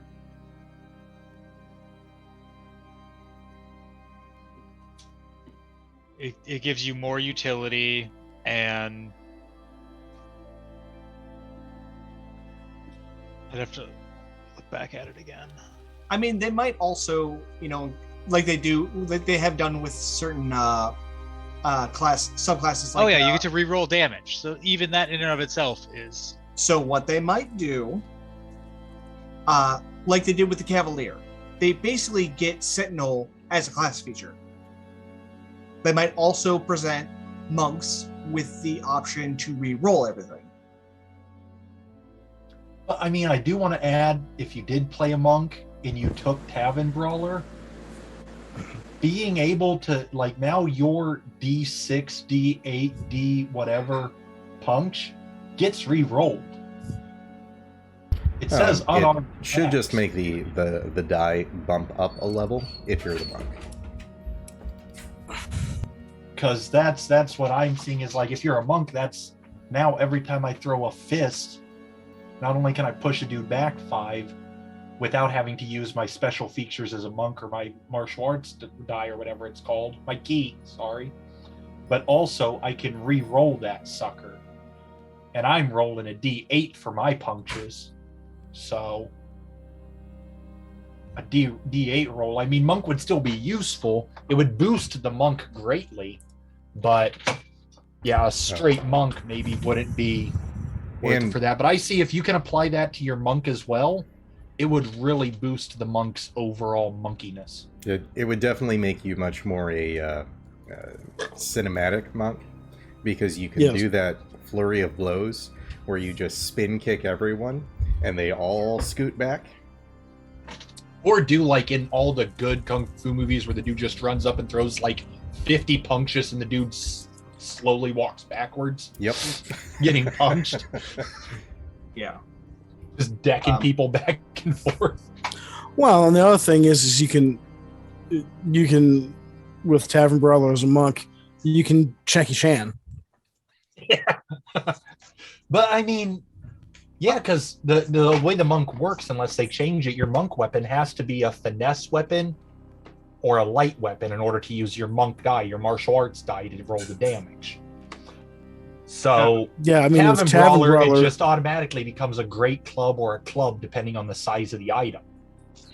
So, but you can use furniture as weapons. So yeah, that's what I mean. You can pick up a stool and you still get to use the stool as a D6 for a club. Right. Or if you pick up like a full back chair, you've got a D8 because it's a great club. So, do I need both hands to swing this thing or just one? Pretty much the way I figure it. Are you a gnome or an orc? Because they don't specify, like, give an example of sized items. They're just like, I've never seen sizes of chairs before. Furniture. So what? Because it says great club for small or medium furniture, and club for tiny. Regular small chair, that's tiny furniture. You go ahead and pick up the if you pick up sectional a couch. That might be large. I feel like a large sectional couch would be more than a great club's worth of damage if I were to pick it up and hit you with it. Yeah, but can you hit me with it? Because it's hyper unwieldy. The shove can only be used once per turn. Oh, that's a shame. I just saw that. So that my concept I brought of that the up dude before. that pushes them back. Yeah. No, we were misunderstanding it. So, but still, the damage re-rolls for a monk. I mean, if I'm rolling a D8 on all my unarmed strikes, and you're telling me anytime I roll a 1, I can re-roll it, I'm taking that, hands down. And or again, hands up in this case. Again, if they're gonna present any retooled class features, that will probably be a part of it. Yeah, I would seriously suspect that there is still going to be a re-release of core books with all the new stuff in it. Right. Heavily changing the game. I mean, there's certain things that are sort of, like you said, the stat array we were talking about, that are sort of set in stone, that it's like we really can't change those without completely overhauling the system. Mm-hmm. But Like, they're not going to change what the 6 stats are. They're not going to change how you roll, because that's basic standard stuff that's been around since the 80s. The only new type of that in there has been standard array.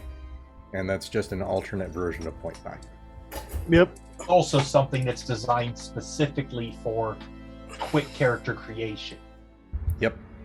Like, instead of having to figure out, because before, I can just go on Google right now and punch in stat modifier or something and like find something that lets me build it out without having to do the math on how many points I'm spending for each next level.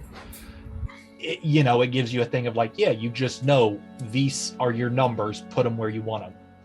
Exactly. So I understand the concept. Derek. Yeah. Remember when we were playing 2E and we were playing home campaign stuff, and we'd roll our stat lines and we'd assign them, and then we'd pull out the extra books to break them down into each of their sub-stat lines. Oh, Lord. just to optimize what we were doing.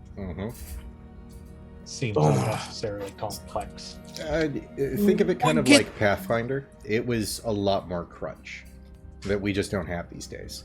Like, if you would have taken that level of crunch from 2E and put it into 3E, you'd have Pathfinder. I think that's how we got to Pathfinder. Pretty much, because they said, oh, you're making 4E WoW? Nah, better. Question. I'm looking at creature type right now. Is this, because it looks like, are there going to be creatures that have multiple types, or are they switching this down to everybody gets one type? So far, I think everybody has at least one. I wager this is similar to how it is current. So you might be a giant undead. Yeah, so the first one would be your base, and then like any template applied to said creature would be the secondary. Yep. Yeah, so like undead dragon or right. So shadow. So if something monstrous would, if like say a ranger's favorite enemy. Yep. Which is the main reason why they've got to break it down like this, so that that's not ridiculously specific. Right. So, like, if a creature is undead, it's still what the base creature was in life. So, I would argue that if a ranger had a creature type and the creature that's tracking as undead, if it had the creature as its favorite enemy, it would apply. Yep. Well, because the reason I asked that is because humanoid should cover almost every player option out there. Pretty much. Correct. But I was wondering if you would have another one added to your player race, maybe. Like, obviously, Fae. Dragonborn maybe have dragon humanoid. Yeah, Fae would be one. So I was curious if that was going to be a thing of, like, dragon humanoid on Dragonborn and stuff like that. Doubtful, because currently they're all just humanoid. Yeah, but I mean, if it's all humanoid, that is nice for the ranger's favorite enemy now, instead of having to pick specific humanoids. Yeah, and even here it says most player characters are of the humanoid type. Oh, there it is. Because I know that's the one thing that always annoys me about rangers. Like, I'd like to be a ranger that specializes in hunting people, but you have to. That was called the bounty hunter early on. Yeah, you have to pick a specific race of people, and I feel like that's just getting a little too, that used 1930s to be, Germany right there. That used to be like bounty hunter or man catcher or. It was like you could pick that humanoid. By far was the two. funnest weapon to use. The man catcher. Yep. Like, anytime it actually connected, which was very few and far between because the rules were terrible. When it did, it was so much fun. Like, either the DM or the player would just have this shocked look on their face. Okay, so that I mean, if humanoid, I'm just saying because it'd be nice to, as a ranger, I would probably play a ranger if I could just have humanoid and know that most everyday races I encounter, I get the bonuses too. Yeah, pretty much if you're in a city, that's gonna be it. because I always wondered with the way it was set up currently, like, what's the difference between hunting and because it had like humanoid into subdivisions. What's the difference between hunting the different subdivisions? So like Aarakocra, there's not a big... are medium humanoid. Yeah. Okay, well, to that point, the Aarakocra, you're not going to use the same tactics to hunt an Aarakocra as you would a halfling. Mm-hmm. For one thing, when's the Aarakocra going to land? Like, yes, they're both vaguely human shaped. Yeah, maybe not hunting, but as far as hunting, you know that hit them in the head, they die. Remove the head. But that's what the ranger is it's using that skill to hunt them. So it would be dependent on the subspecies. I don't know. I like this new. If they make it where it's just pick humanoid now, you can pick. I'd be all over it. Yeah, I vehemently disagree with that. They may go back to how it was also, where if you're picking a broad range, you then have to specialize into something into a sub range, like dragons. Pick a color. Undead. Yeah, like if you're a dragon hunter, you would hunt a blue dragon differently than a green a dragon. Red. Yeah. Undead. Skeletons and zombies, you're going to fight them a lot different than you would a vampire. Skeletons and zombies, you're going to fight them a lot differently just between the two. True, but you know, but I'd be I okay think with that even, but I mean, I remember when Rangers, it didn't matter what you went into, you could pick like one of those family groupings, but then the rules meant where you had to select a specific one within the grouping. And then you can either continue to add more out of that family or pick up a different family and select one out of it. Yep. And I think I would be okay with that more than I would the current system. Well, and that's what they did. People were complaining because they got less chances to be using the favorite enemy advantages because how often were they coming across whatever it was they picked? Yeah, and so making that particular class overly situationalized makes them much less useful. Very good point. And then they oversimplified some of it and took some things away from it, which kind of neutered it for a long time too. I don't know. Ranger's never been a class that I enjoyed much. I think it might be bias because I read the Driz books when they were new, and everybody I know got into it and got too into it to the point where every game I played in had at least one dual-wielding ranger drow. Only one? And it got to a point where I think I just, even though like in lore, I almost said Driz. In lore, Driz, I don't really think of him as a ranger in lore, but he's been so associated with ranger that like when they 5e was like, you get training in scimitars as a ranger, I was just immediately like, or as a drow, I was just like, yeah. So he was definitely a fighter. Mm-hmm. No, he was what, 5 levels of fighter before he even became ranger, I think. He was full on fighter. He had 0 levels in ranger. No, he did have ranger because he was taught by a ranger in the novels, so he did get some. Yeah, that old dwarf dude or whatever. Oh, he's an old human who was blind. Yeah, but he didn't act like a ranger. Yeah, he was more a fighter than a ranger in my mind, is what I'm saying. So the fact that I now associate him with ranger tells you how much he influenced like 5. But the ranger, where you see him as a ranger, is his tracking, his wilderness skill, and then I would say his favorite enemy. A good example of that would have been. See, and I'd almost give him barbarian because when they did the 1,000 So per 1,000 wizards.com, orcs. he's a level 8 fighter. Just a fighter? Mm-hmm. Yeah. Oh, they changed it. Because remember back Because he doesn't do any like magic.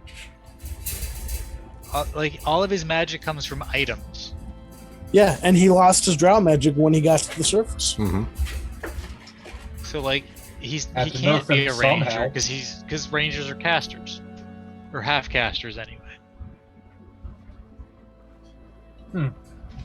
Still, I've always associated him with the concept of the ranger, and then when I came into 5e and I saw, like the first time I was looking at the races, and I was like, "Ooh, maybe I'll play a drow," and I immediately saw scimitar training. I was like, "Why? Why does he infect everything I love?" So I might just be biased against ranger because I associate ranger with Driz, and I hate Driz. Which is probably also where a little bit of my love of making characters that are racist to drow come from. Don't feel too bad. R.A. Salvatore doesn't like Dritz either. And he only was writes not even them. meant to be the character. Yep, he only writes the Dritzbot novels so that he's allowed to write the other ones. Like, he's come out and said that. Yeah. I know, yeah. You put out Cleric, the one that everyone wants and Because loves. so you can do what Wolfgar you was want. meant to be the main character Mhm. of that trilogy. Cleric Quintet was a fantastic set of books. Oh, yeah, it was. Oh, my God. I mean, Catterley having the two dwarves just make him oddball shit. Like Mhm. the yo-yo. Honestly, I haven't read any of his stuff just because I got soured on the whole Driz thing. Yeah, skip the Dritz Ew. things and definitely look into, like, the Cleric Quintet. Because the dwarves in there, like, the druid dwarf is Ivan and Pikel. priceless. Yes. Oh. Ivan was your traditional dwarf. But he had a brother named Pikel. Pikel was infatuated with druids. Mm-hmm. And I'll get that on my to-be read list, but that list is incredibly long, so... he was very much in the same way of the conversation that we had of the dumb orc wizard, just with a dwarf druid. He would pick up a club, yell shillelagh, and just whack things with it. Wasn't really a shillelagh, but it was a shillelagh.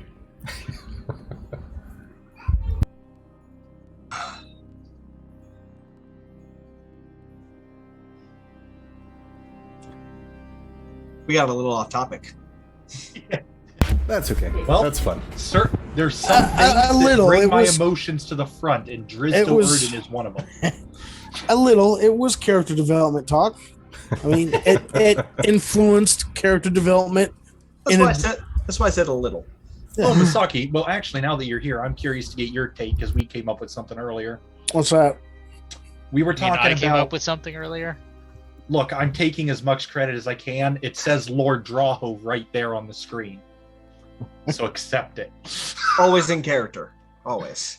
But we were talking about like the backgrounds and stuff like that was where the dwarf has that divine artisan now where they get a tool because God says they can. Well, yeah, because if you talk to any dwarf, they're the first race, and they're perfect. But we were talking about maybe if they included a oh no, I see rename happening. Thinking if maybe they very rude. His true backstory. But if they added gods and gave you a special feature based on the god you choose as an extra to backgrounds. So a throwback to 2E. Yeah, where you instead of like, because my thought was always that I've never really seen gods as being relevant to the game as a board, unless you're a cleric. I've never thought of what god my character follows when they're not a cleric. Back in 2E, if you were a divine caster in 2E, you could pick up whatever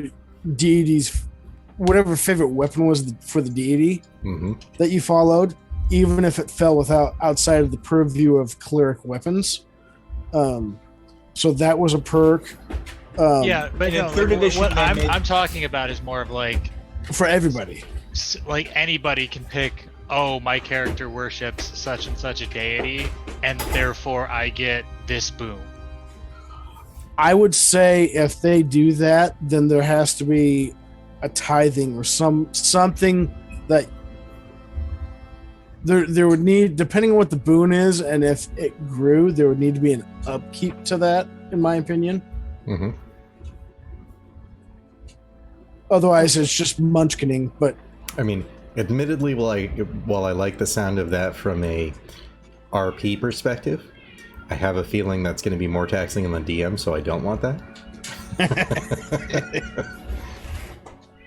I was thinking just something like with the backgrounds where it's just like, oh, if you pick Gond as your god, then you get proficiency with a tool of your choice. Mm-hmm. Something minor. so Yeah, I'm not tie it talking to the about god. like game breaking like combat Yeah, abilities and or Something minor that just I'm makes talking picking a about, god like- actually relevant to non-clerics. So I could like also- for example, like if you have a dwarf that worships Moradin, he would probably be into getting smith's tools as a bonus, right? Mm-hmm. right, But what I don't know what's the trickster stealth god? Ask. No, the actual dwarf one. Oh, okay. Whatever the dwarf guy is, I don't know. Sneaky dwarf man. Dwarf man. Like if you're a worshiper of that guy, like you wouldn't necessarily get a boon of being how to work with tools or whatever. It would be like, oh, you're proficient in stealth. but I have a feeling Another- that's Bergadane. but another way they can go with that also, especially when Yep, Bergadane.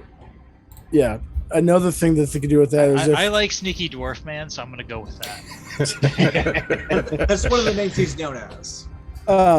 with another aspect of this is something that gets incorporated, they can do like they did with the living modules with the knighthoods and the favors and everything.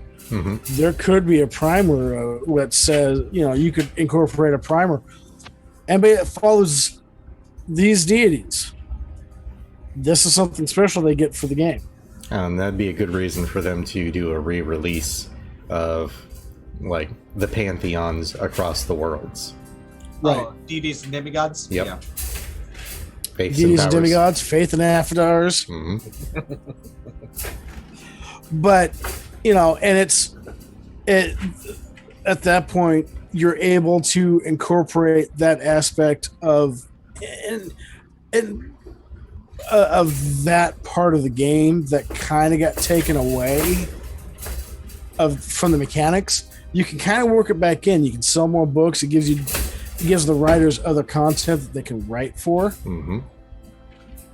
And you can kind of breathe a little bit more life back into it.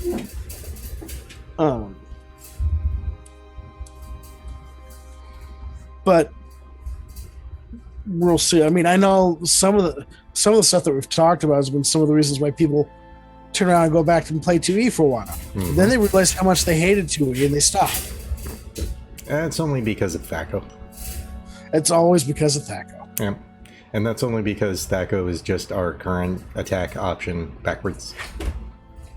But why does it have to be backwards? Like, what benefit does doing it backwards give you? It just makes it more complicated.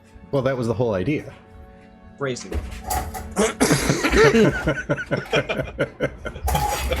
That's why everybody had the page Mm-hmm. book tabbed to the chart if they didn't have charts printed out and kept with the character sheet. So all they had to do was slide around on the chart to find out what they had to have in the dice. Yep.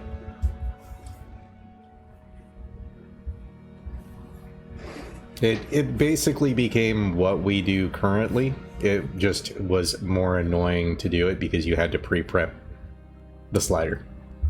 It was And very nice when they updated that. And one could say that someone talked to the writers and did a reverse deception on them. And their DM allowed it.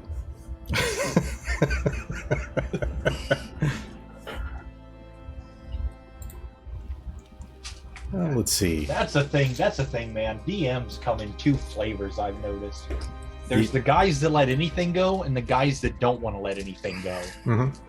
Because you have DMs that are either rules lawyers or because I know UK Drew, you fall into the anything goes. I can't think of one time I've suggested something that you didn't. That the most I didn't get out of you was maybe like maybe nerf it to this level, and then at the end I'm like, that's still pretty powerful. Most of the time I offer you something and you're like, or we can buff it like this. And I'm like, that seems too powerful now. Well, like, usually Kadro encourages creativity. Yeah, because the amount of dice and hit points that you guys are doing in damage means nothing. He also wants to see the hole that you're going to make with it. Because I was like, I'd really like something more interesting than a magic bow for my super item as Drawho. And the pseudo dragon was just something that I was like, if anyone's going to take the dragon, it's going to be me, because I just like the idea of having a pseudo dragon. I had no practical application for it. So I was asking him, like, is there a way we can, like, make the pseudo dragon a little buffer? I didn't expect he'd give me a full-on dragon. With a pseudo dragon tail. That did not come across to me. I was like... Also, an arrow of slaying the particular dragon type. That's just because... Epic foreshadowing! That's just... because Drawho freaking has blue, so... because he was originally green when I found him. Kedro, can you let me know when he's going to inevitably have to use the arrow so I can get that Sarah McLachlan song from the sad commercial queued up? Absolutely. Look, every time we encounter a dragon from now on, it's going to be like the Amethyst one, where I will pull out a full-on Pantone, like I will go to Lowe's and get a full color wall swaths. And I will argue how that thing can be considered blue. Ark now wants to just carry around some paint, some blue paint. So next time we I don't care what color that dragon is, I will find somewhere on that color spectrum at Walmart or somewhere in the paint section that is a blue that's close enough to just... show me a blue that's close enough to, like, I don't know, green? No, not green. That's a bad choice. It's an aquamarine dragon. Close enough to red? I mean, if you get a... I'm sure if I hit that paint wall, I can find something. No, you can't. I bet I could. There's no shade of stubborn. If we find your artificer alive, you want to have him make you a paint gun. Is that what you're saying? There is no shade of blue that is anywhere close to red. Purple. If you get it in the right... It depends on how you... Purple is not blue.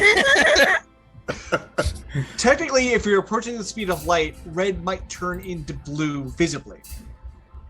Okay, are we approaching the speed of light? I don't know. The shade of red that was blue is the blood. Look, I'm just saying, I'm going to argue every chance I get that I can kill a blue dragon, even if it's not blue. And again, when we finally encounter the blue dragon, you're going to pull out that arrow and miss. It's going to happen. Don't say that. But the rebound shot will certainly hit your dragon.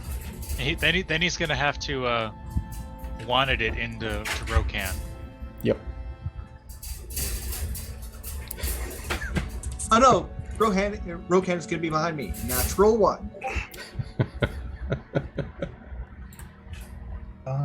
Either that or you're going to get a nat 20 and it'll be the most epic thing ever. So, obviously, I'm assuming every race gets common automatically, and then the background gives you your bonus language that's BS for half of them. And then you get to pick, probably you get your racial language as well.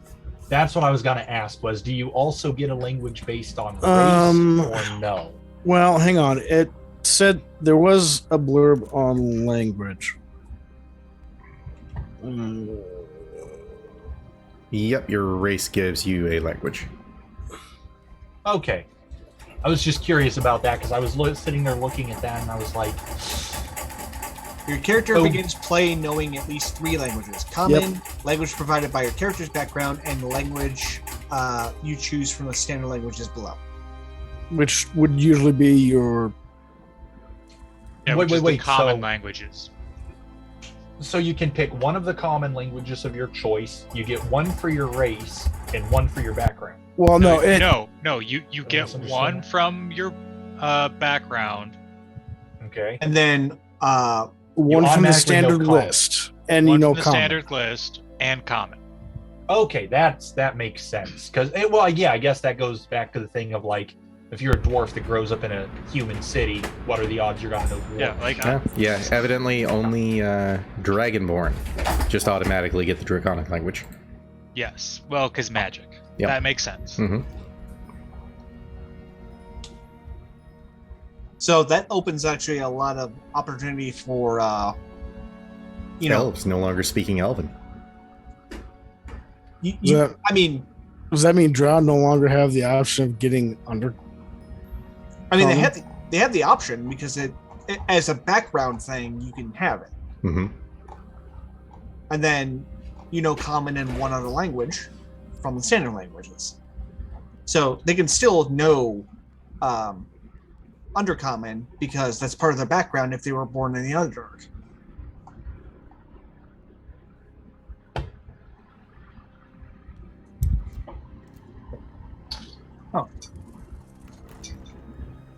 But you could also have like an elf who grew up in dwarf society for whatever reason, so they never learned Elvish.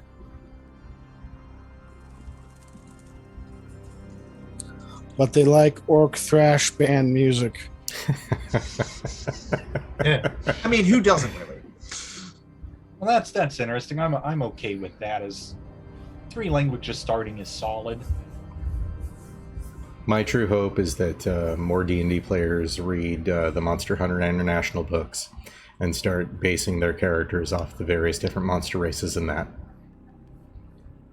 Ghetto gnomes, trailer trash elves.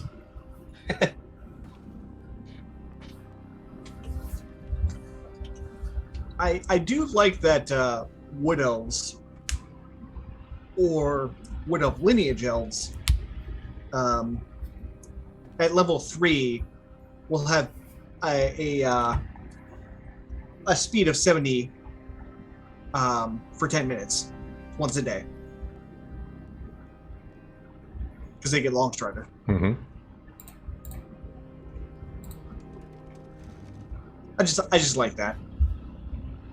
You can totally flex them, and also dwarves run at 30 feet now. What? They're no longer slow?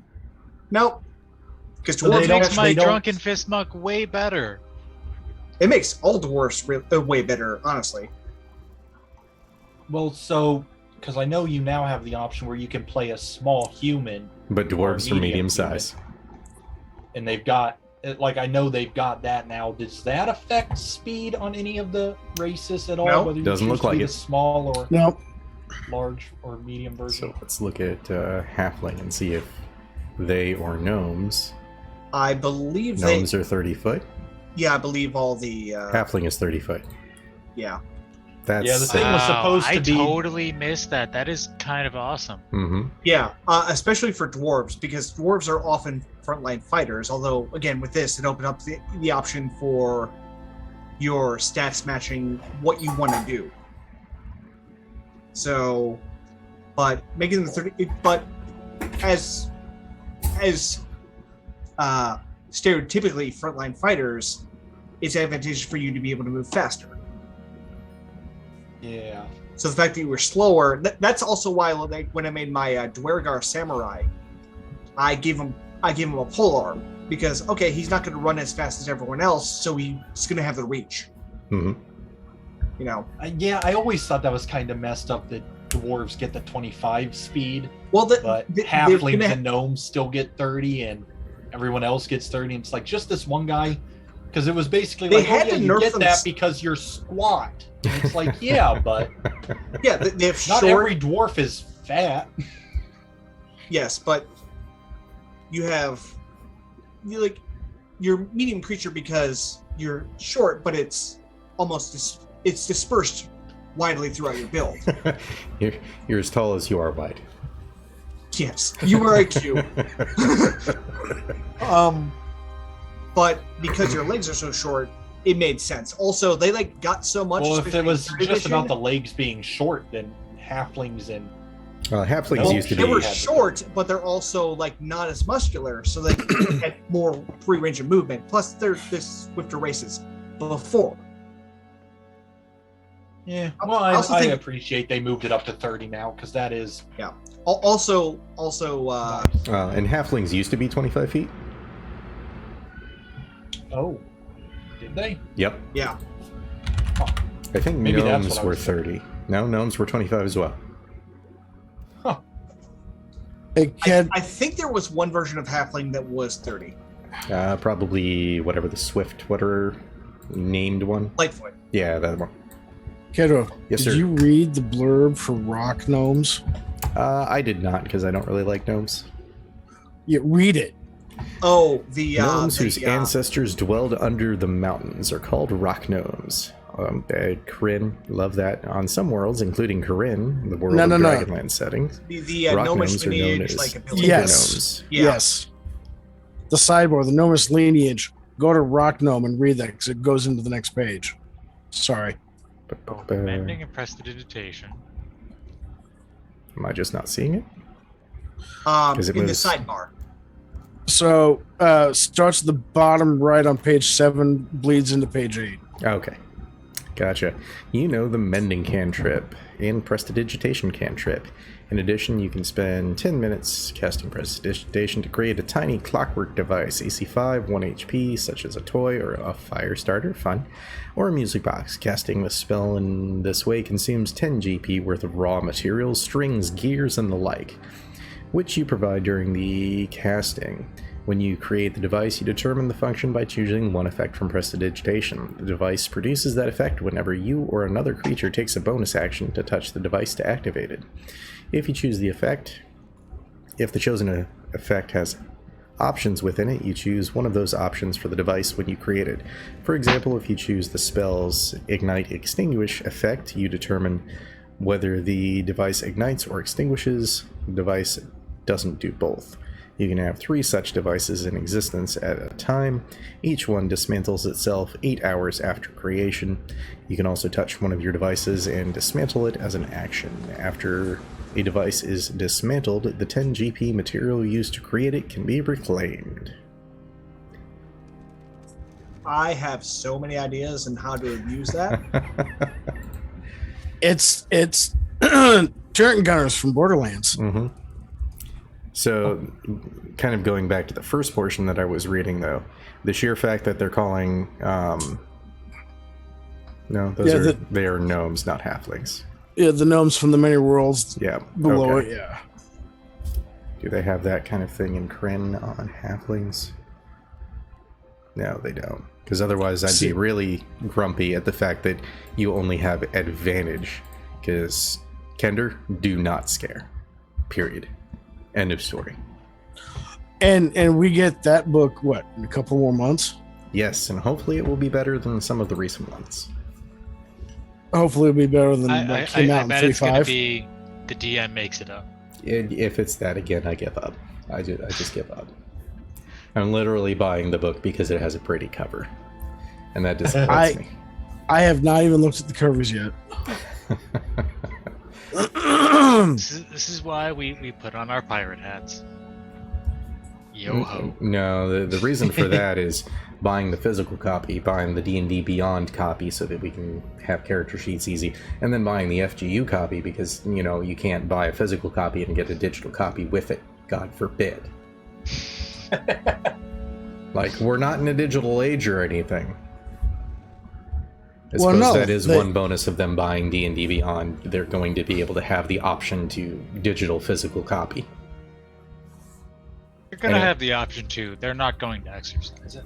It sounds like they might, because they're wanting people to move on to that, and to get them off of things like FGU or Roll20. That's a good way to do it. Sad for Smiteworks. very sad for Smiteworks. Well, if it comes to that, I volunteer to physically enter any information you have on a physical book or PDF into FGU just to spite them. Yeah, the only trouble with that is because things are written kind of like this document is, where it's a half page. So like, I can take this and I can grab it and I can copy it. And then if I put it into, let's just go with notes real quick and add a new note. Yeah, if I then dump you gotta that in go there through and then do something like start editing it. Oh, they updated that. Good on them. Ooh, You were saying? because I can remember I'm a having happy to dump, having to dump descriptions in and then go back in and change shit. Yep, because Because the way this used to work and just is Yeah, all of arrow, those things would be their own backspace, line. Arrow backspace, arrow Mhm. backspace. But this way, it saves you a bit of time, which you are awfully short on, a lot. And it gives me something to do with my free time. True. So many other things I could use that for. Again, just send it to me and I will do the work. All right. I'm sure even if they do that, there's going to be people that are obstinate enough and have enough training that I'm sure we're going to get the equivalent of unofficial mods for all these other programs. I still have a feeling that'll be more in the tabletop simulator realm, because that seems to be heavily community oriented, where FGU and Roll20 are, they make the mod and then put it out on things like DM's Guild where you can buy it.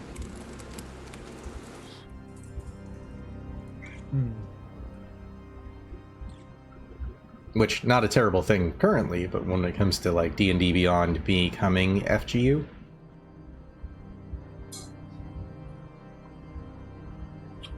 Yeah. so if given what I they don't know. I showed have a in problem their with trailers, monopolies. it does look pretty schmexy. Like, I have a problem with monopolies on anything, especially something like this. Welcome to late stage capitalism, my friend. yep.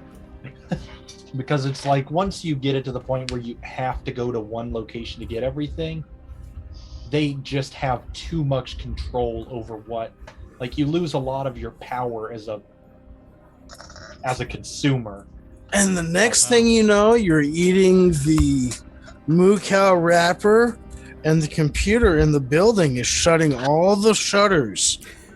I was gonna say we're about maybe 10 or 20 years away from everybody working in Amazon Town and buying things with Amazon bucks. We're on the way Amazon to. store. I was gonna say we're on the way to our colleges right now. The building one out in Dubai, I think. Soylent Green is people. 4 people. 4 people specifically. The Soylent Green one, I always laugh at. I'm sure everyone's played Portal. There was one DLC they released for, I think, Portal 2. There was just a bunch of movie jokes that they made. And the one that always sticks with me every time I hear Soylent Green is when the one guy goes, Cave Johnson comes over and he goes, just so everyone knows, I'm reading a report here that says Soylent Green is doubling in price. Look, I don't care how good human taste. We're going back to fish sticks. So every time I hear Soylent Green, I think of that, like, doubling in price. Look, I don't care how good human tastes. We're going back to fish sticks. Worth it. Completely side tangent, but that's just always been, because that whole thing is just like, if you ever played the DLC, or I think they got it on YouTube, you can listen to all the clips. Mm-hmm. It's just so many good movie references. Look, we've bought you from the shootout, like they make a RoboCop reference. Yeah, we bought all of you guys from the shootout at rock bottom prices and modified you as robots. I'm thinking of calling you Roboticops. Yeah, that's good. Robo. Have you ever, Like, it knows Did you what you're ever get a- thinking and then doesn't get sued for copyright infringement. yeah, if you ever want, if you got a big movie buff, like, enjoy movie jokes, that DLC is like, I think you can find it on YouTube, the whole thing, just the audio. It's like an hour of just the best humor ever. People escaping out of air vents and like trying to escape the facility in an air vent, and he's like, look, I don't know what movies you've been watching, but the air vents are how we circulate air. They're not an escape route. All you do is die and then stink up our oxygen. Stop trying to escape in the air vents. Well, that and most of those aren't rated to carry the kind of weight of a human male that would be crawling through them anyway. So it sounds like dying in an event would be difficult. Yep. The death would more than likely be from an industrial accident of you falling from like a 3-story roof ceiling down to the floor. So you'd say that the person would die hard. Sometimes, and sometimes there would be vengeance. So the mission is improbable. All notes to remember when we actually start playing BattleTech. It's a role-playing piece. Don't try that. It's a bad idea. Yeah, how's that Are going? we going to encounter ventilation shafts often? They're in most buildings. And ships. Wait. Is that going to be I guess a I thing? just assumed you wouldn't Eventually. spend that much time outside of the mech. Oh no, that's the whole point of the what is it? A Time of War book is the D&D version of BattleTech. So- I don't Why do you think think because I remember I looked into it. You have the Mech Warrior version of BattleTech and the BattleTech version. Yep. Yes. The Mech Warrior one was where like you do stuff outside of Mech, Mm-hmm. and then you can transfer over to the BattleTech version mid-game Yep. to do Mech stuff. Yep. I remember thinking that was cool, but then I saw exactly how much BS math they brought into that thing, and I was like, I'm not. I just want to do big, stupid robot stuff. I And don't. there's Right? Why nothing do wrong I with need that. to? Kenny, need any that's of kind of what human we're doing right nonsense. now is I just give me big, punchy robots, please. First of all, my pilot in the heavy, he needed the heavy because he built a bunk into it. Okay, he doesn't come out of the mech. so All of his money is spent on having his food delivered to the mech. No, you gotta have just your own little kitchen up there. Make sure that you're in an Atlas so that it's like that 2-seater version. You just take out that extra seat and have a miniature kitchen. It'll just be like, turn it into the the replicator off of Star Trek. Yep. Takes care of your waste and everything all at once. Mhm. it'll be like Vork in the Guild where he's like raiding while he's cooking bacon Yep. just to his left. Mm-hmm. So it's just it's just okay. It's my enemy's turn. Ow. But Kenny, that's kind of how Chris. That's how we're running BattleTech here with Chris. Mhm. We went through all the life modules to make up our characters, and then we tweaked them and made. That's how we made the character. Mhm. And then we're using. And then we're stopping robot missions. Yep. For the most part. Yeah. I'm basically looking at doing that where the party will have kind of its own mercenary company. It's pretty much what we're doing. Mm-hmm. Figures start out where you guys are just a portion of a mercenary company, and then eventually get to take over it. Hey, Glorizo. I was my character was coming out of the periphery, basically the deep periphery in Tortuga, and the company that I was with, the guy split town, took all the money from the last job, and left us high and dry. Ooh, that's not fun. No, I ever find him, he's going to get vaporized. Yeah, I'm figuring the starter is going to be some Nathan Fillion-esque like billionaire that has put everybody through MechWarrior training school, and then sends you guys out on missions. And I'll have to at some other time. I will have to show you my character sheet because I had got done watching Full Metal Panic, all of it, for like the third time, not too long before we did this. yeah, So That's the best when you watch something and then you have something tangentially related, and after finishing character creation, you're like, wow, I just straight up copied that. Well, except for the fact that the first couple engagements we were hunting down pirates on planet. Mm-hmm. And with the backgrounds I had, I'm like, oh, his mech is down and he's running for it. Yeah, what are you doing? I'm stepping on him. Will say though, if you got to do like BattleTech or Mech Warrior, the games which I play mostly follow a very specific pattern for the campaign. You have to be part of a small mercenary outfit. Your daddy has to die protecting you, and then you have to take over, and then it's open world. Yep. So I'll be very disappointed if the guy who trains us doesn't die. So I know like BattleTech is like more like Gundam style, but is there a system that's like, I don't know, more like Sentai with like giant monsters and BattleTech has that. BattleTech has Does that. it? Yep. So there are portions of it that like crazy weird scientists that are in the clans do really wonky things. Well, also they did release a version of it that was essentially BattleTech made for the like basically Japanese BattleTech that was more or less just Gundam Big Mecha. Yeah, they did a game like that. Essentially, I just prefer my giant mecha to combine into even gianter mecha. And I'll form the head. That might be a thing. I have not read Jihad or Forward, so I need to catch up on that. Yeah, that is my preferred style of mecha.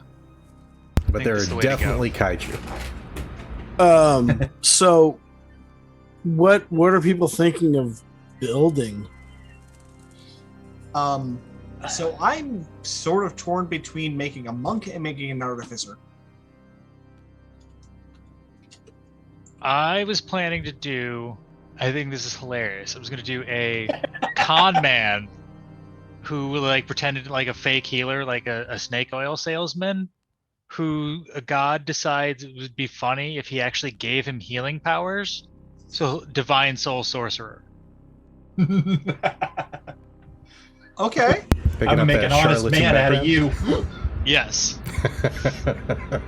Love it. It just sounds hilarious. Like there's so much comedic like potential there. Hilarious character concept, especially if you don't get too goofy to the point where it's like believable. No, like it's like it's borderline goofy, but like exactly that's serious what I mean. enough just to work. Just believable enough that it's fun without being a complete joke. Those are the best. It's the way to do it. You gotta have the funny portions. It feels like too many people are either too serious or they make their characters too goofy to the point that it's not productive. It's just a meme. So you don't like Kibble? I love Kibble. Kibble, from what he started as, he's become perfect. After he went to school, right? Yeah, after I put him into bard school. Best 300 gold I ever spent. Why do you think he drinks so much? Because he works for Draho. Wouldn't you drink if you were employed by He's got to Draho? pay off those school loans. Technically, Draho. I just assumed it was because he was a chef, and all chefs that I've ever heard of are alcoholics. Well, you know, a little for the hate to soup, a say little that for you. That does seem very accurate to every cook I've ever worked with. I mean, to be fair, some things that cooks come up with, you got to think they were drunk when they made it, and it just turned out really well. Complete silence after I talk. You got timing. What can I say? That's what that is. We'll go with that. I don't make things awkward at all. And we go back to silence. I know I was planning to do a cleric, though I wasn't sure about race or anything because I didn't know what the new system had.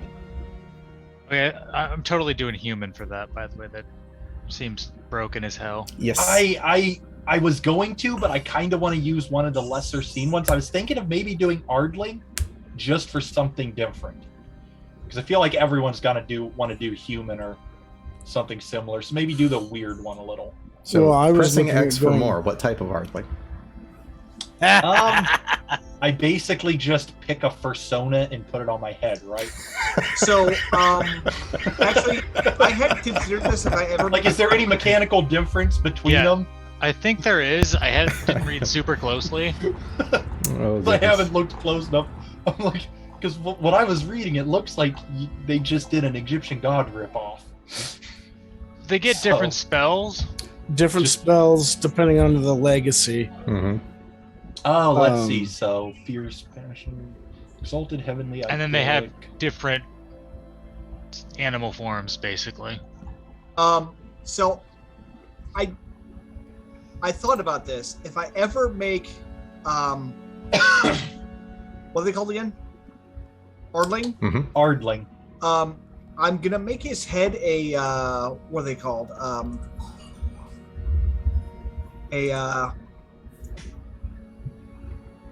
Quokka? However it's pronounced. That Australian animal that looks like it's always smiling. Oh, Okay. right. Oh, Mhm. yes. Yeah. Okay. I would make that the head. Okay. And be Is internally there any- grumpy. Is there any difference between exalted heavenly and idyllic, like function-wise? Because it looks like it's just. The attachment as far as the planes go.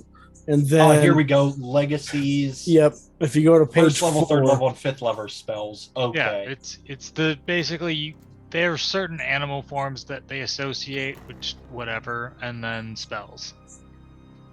Well, So yeah, basically, pick your persona head and which spell you want to go with it. I mean, I didn't really have an animal in mind, but just looking at their list, how serious do I want to be? This is D&D. We're never serious. We're always super serial. Because so Pig is looking real good right now. Yes. Now we're talking like Charlotte's Web pig, or Oh, we're like talking a pot belly. Pumbaa. So original. We're not orc. talking board. We're talking a pot belly. We're talking, Wilbur. We're talking the little pygmy pigs, the ones you keep as a house pet. One of you needs to play a farmer. Just so you can tell him that'll do, pig. That'll do. I mean, charlatan. I could pretend to be a farmer.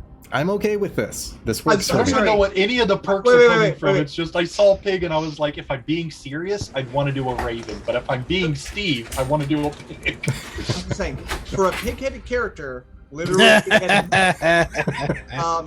That's true. and you want the person who's gonna like kind of monitor him. You're gonna play a Charlotte in. I hate you.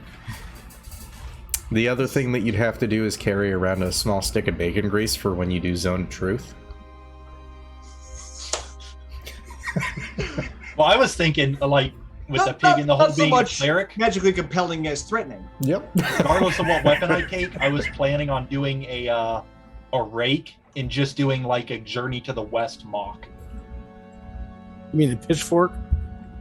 Yeah. Oh, was it a pitchfork he used? I thought it was a rake he used. Oh, I don't know. It was some garden tool like that. That's Either what way, I you was can thinking. just reskin a trident. Pretty much. Because that's what I was thinking of. Like, it'd just be funny to do like a pig god from Journey to the West sort of concept with the cleric. But I don't know. That's just because I'm weird like that. So I think you want to make a monkey king. No, that's too obvious. You got to go just a little deeper into the lore. You know, if you all played turtles and one of you played a rat. Yep. Mm-hmm. Then we'd all have to be monks. Or everybody play a turtle and one person play a ardling with a turtle's head, Yeah.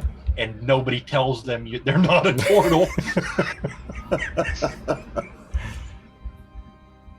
They just think they're a turtle.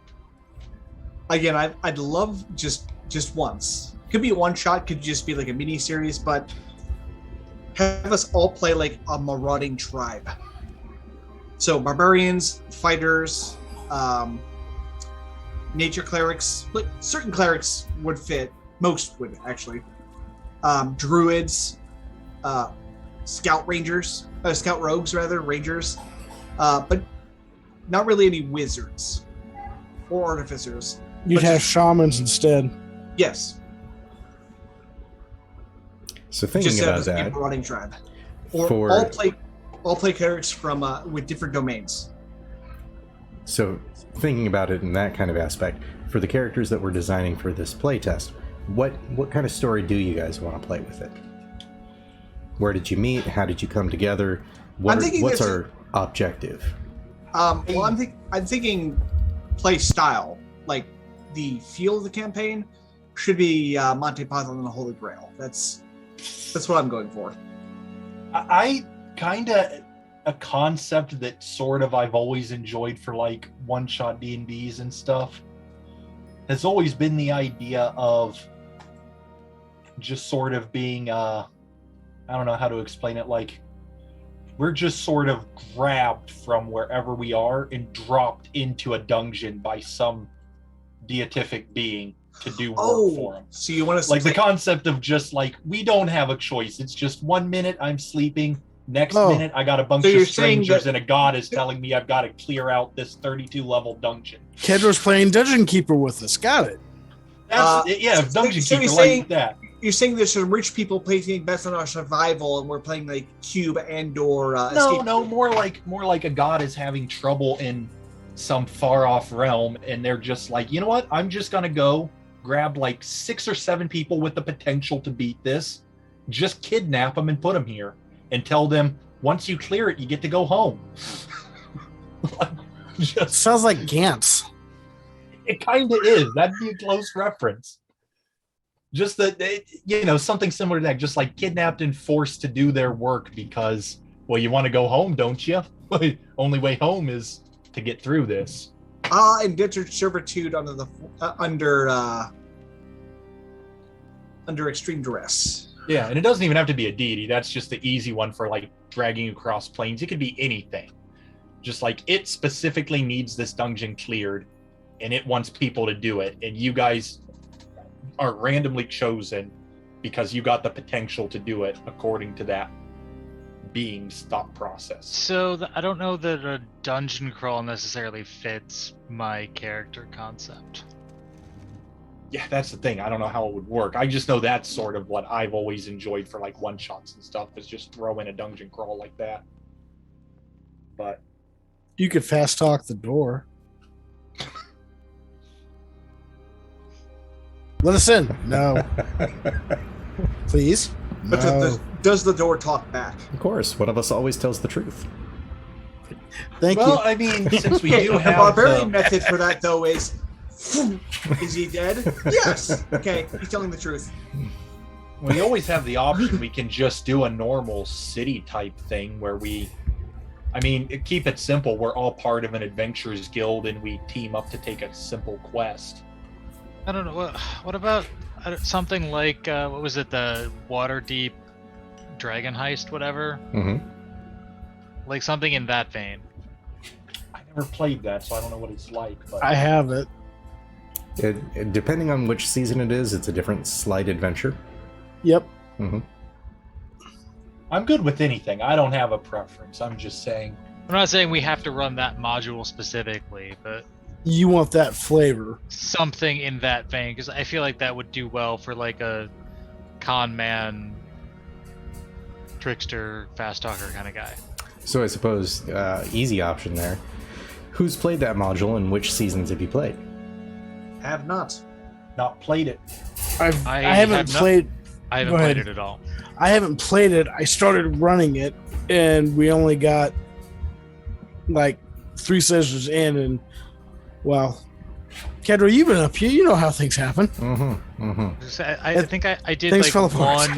one Adventure League session. Okay. So Not that's at all. something you can just run encounter. that straight off the book for us. Yeah. I mean, you've got it in FGU. You can look it up and pick which slice of season you'd like to go with. yeah, absolutely. Probably knowing you, that either I would say, is it somewhere that's got the traveling circus? I'm pretty sure it is because I want to say that's the one I've played, so that's probably not the one I'll run. Yeah. But Mostly because I know that will kill my throat.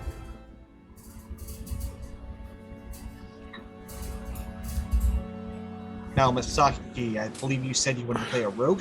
Yeah, I was going to go with a rogue. Okay. In fact, I'm probably going to reading that rock gnome. I'm probably going to make a gnome because making things to set up to mess with people. Yep. Kind of sounds fun. And the fact that Oh, you yeah, only no. need a bonus action to activate it. All I got to do is touch it. Mm-hmm. Now, if you're a And rock again- gnome wizard with mage hand, Boop. Da, da, da, da, da, da, da, da, da, da, da, da. Oh, so looking at this Ardling here, it gets a 3rd level Cure Wounds. mm-hmm.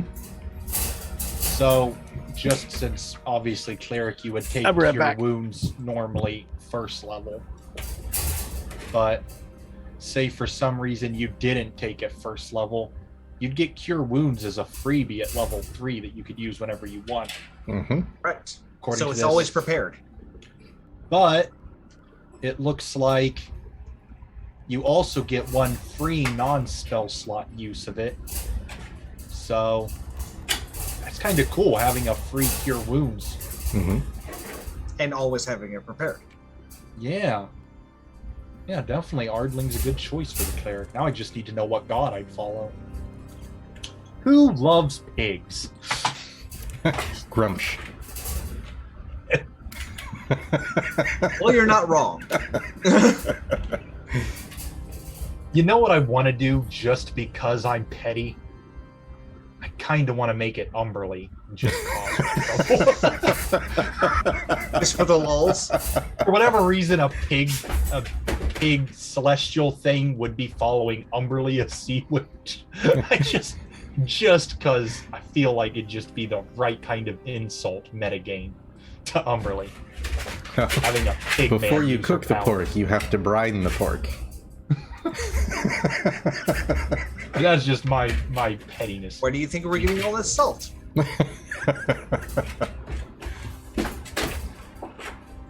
Oh, so that's why the sea's so salty. Because of Armorly. Mm-hmm. Oh man, picking a god is so hard. Nah, Azuth. Always Azuth. There's so many good ones though. Yep, Azuth. Oh yeah, I'm not a wizard god. Who is the main trickster god in Forgotten Realms? Mask appears to be god of thieves, and trickery is his domain. Yeah, but I believe he was eaten and may or may not have come back yet.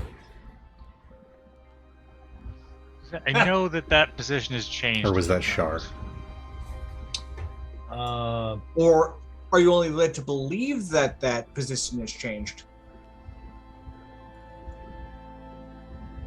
Because I'm pretty sure Siric's dead. But that's been a while since I've looked Cyric at is it. the god of lies. Yeah. Oh, here we go. Perfect one. Joaquin, goddess of trade. Pig trader. What better way to insult capitalism than to be a pig man that's a trader? As Just long a as you're greedy trading in merchant. pork. Just a greedy merchant. Joaquin, there we go. God picked. All right. Now, the real question is, which subclass? Okay, so apparently Mask died and was reborn. Take that, death. Now he's known as Vale. So yeah, I guess Mask would be appropriate. Yeah, Mass seems to be the thievy one.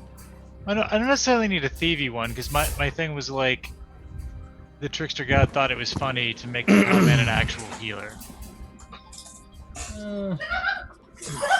There's also Not sure if that would be a mask thing or not. the Shaba, goddess of misfortune. That falls under trickery. She's a jerk.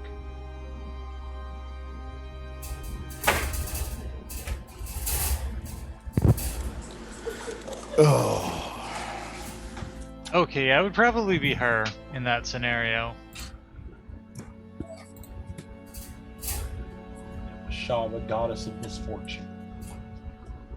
The Seems like the Lady kind of of person that Doom. would curse someone. Mm-hmm. Okay, yeah, I like that. So he was pretending to be a healer, and she just thought to screw with him, give you actual magic. And then, of course, it doesn't work out, and he has to run away. Because I think that's funny. He goes to get milk and doesn't come back.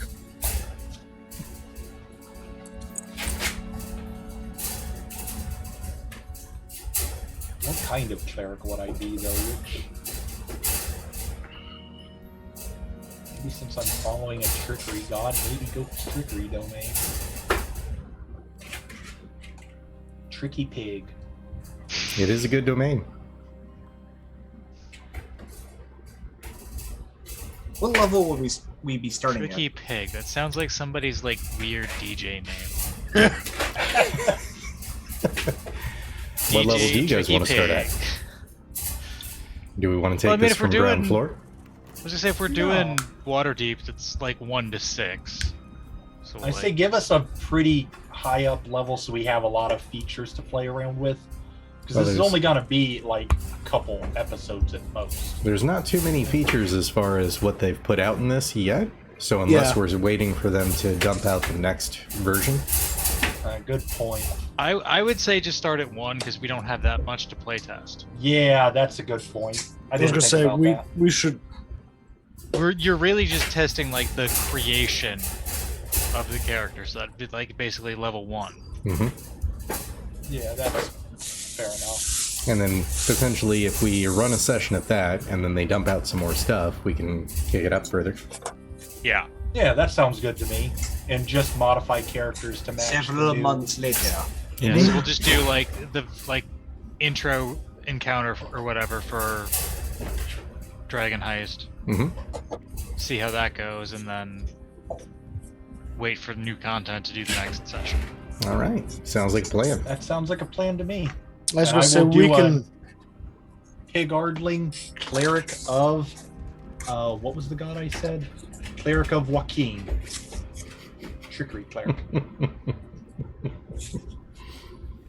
Because I just love the idea of a pig man following a trader merchant and just being a capitalist.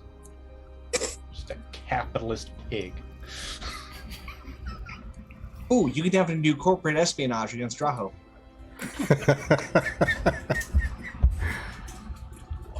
Oh, just you guys wait until our Reiklemir Securities characters eventually meet up with our main story characters and we all get to have long conversations with ourselves.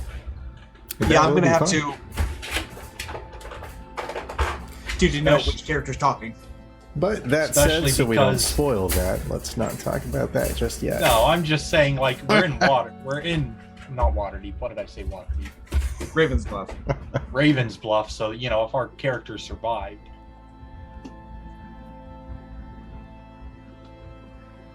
Spoiler alert, no one died. Except, the entire city. Pretty much.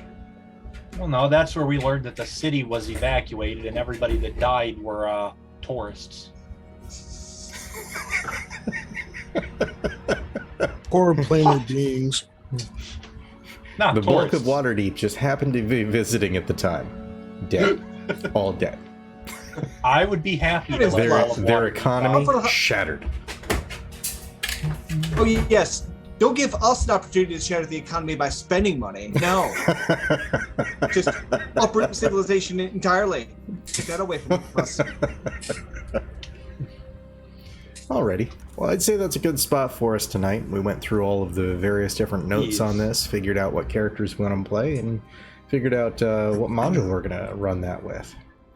So we'll go ahead and call it here for the night. And as always, thanks to those watching for you guys showing up to chat all about this.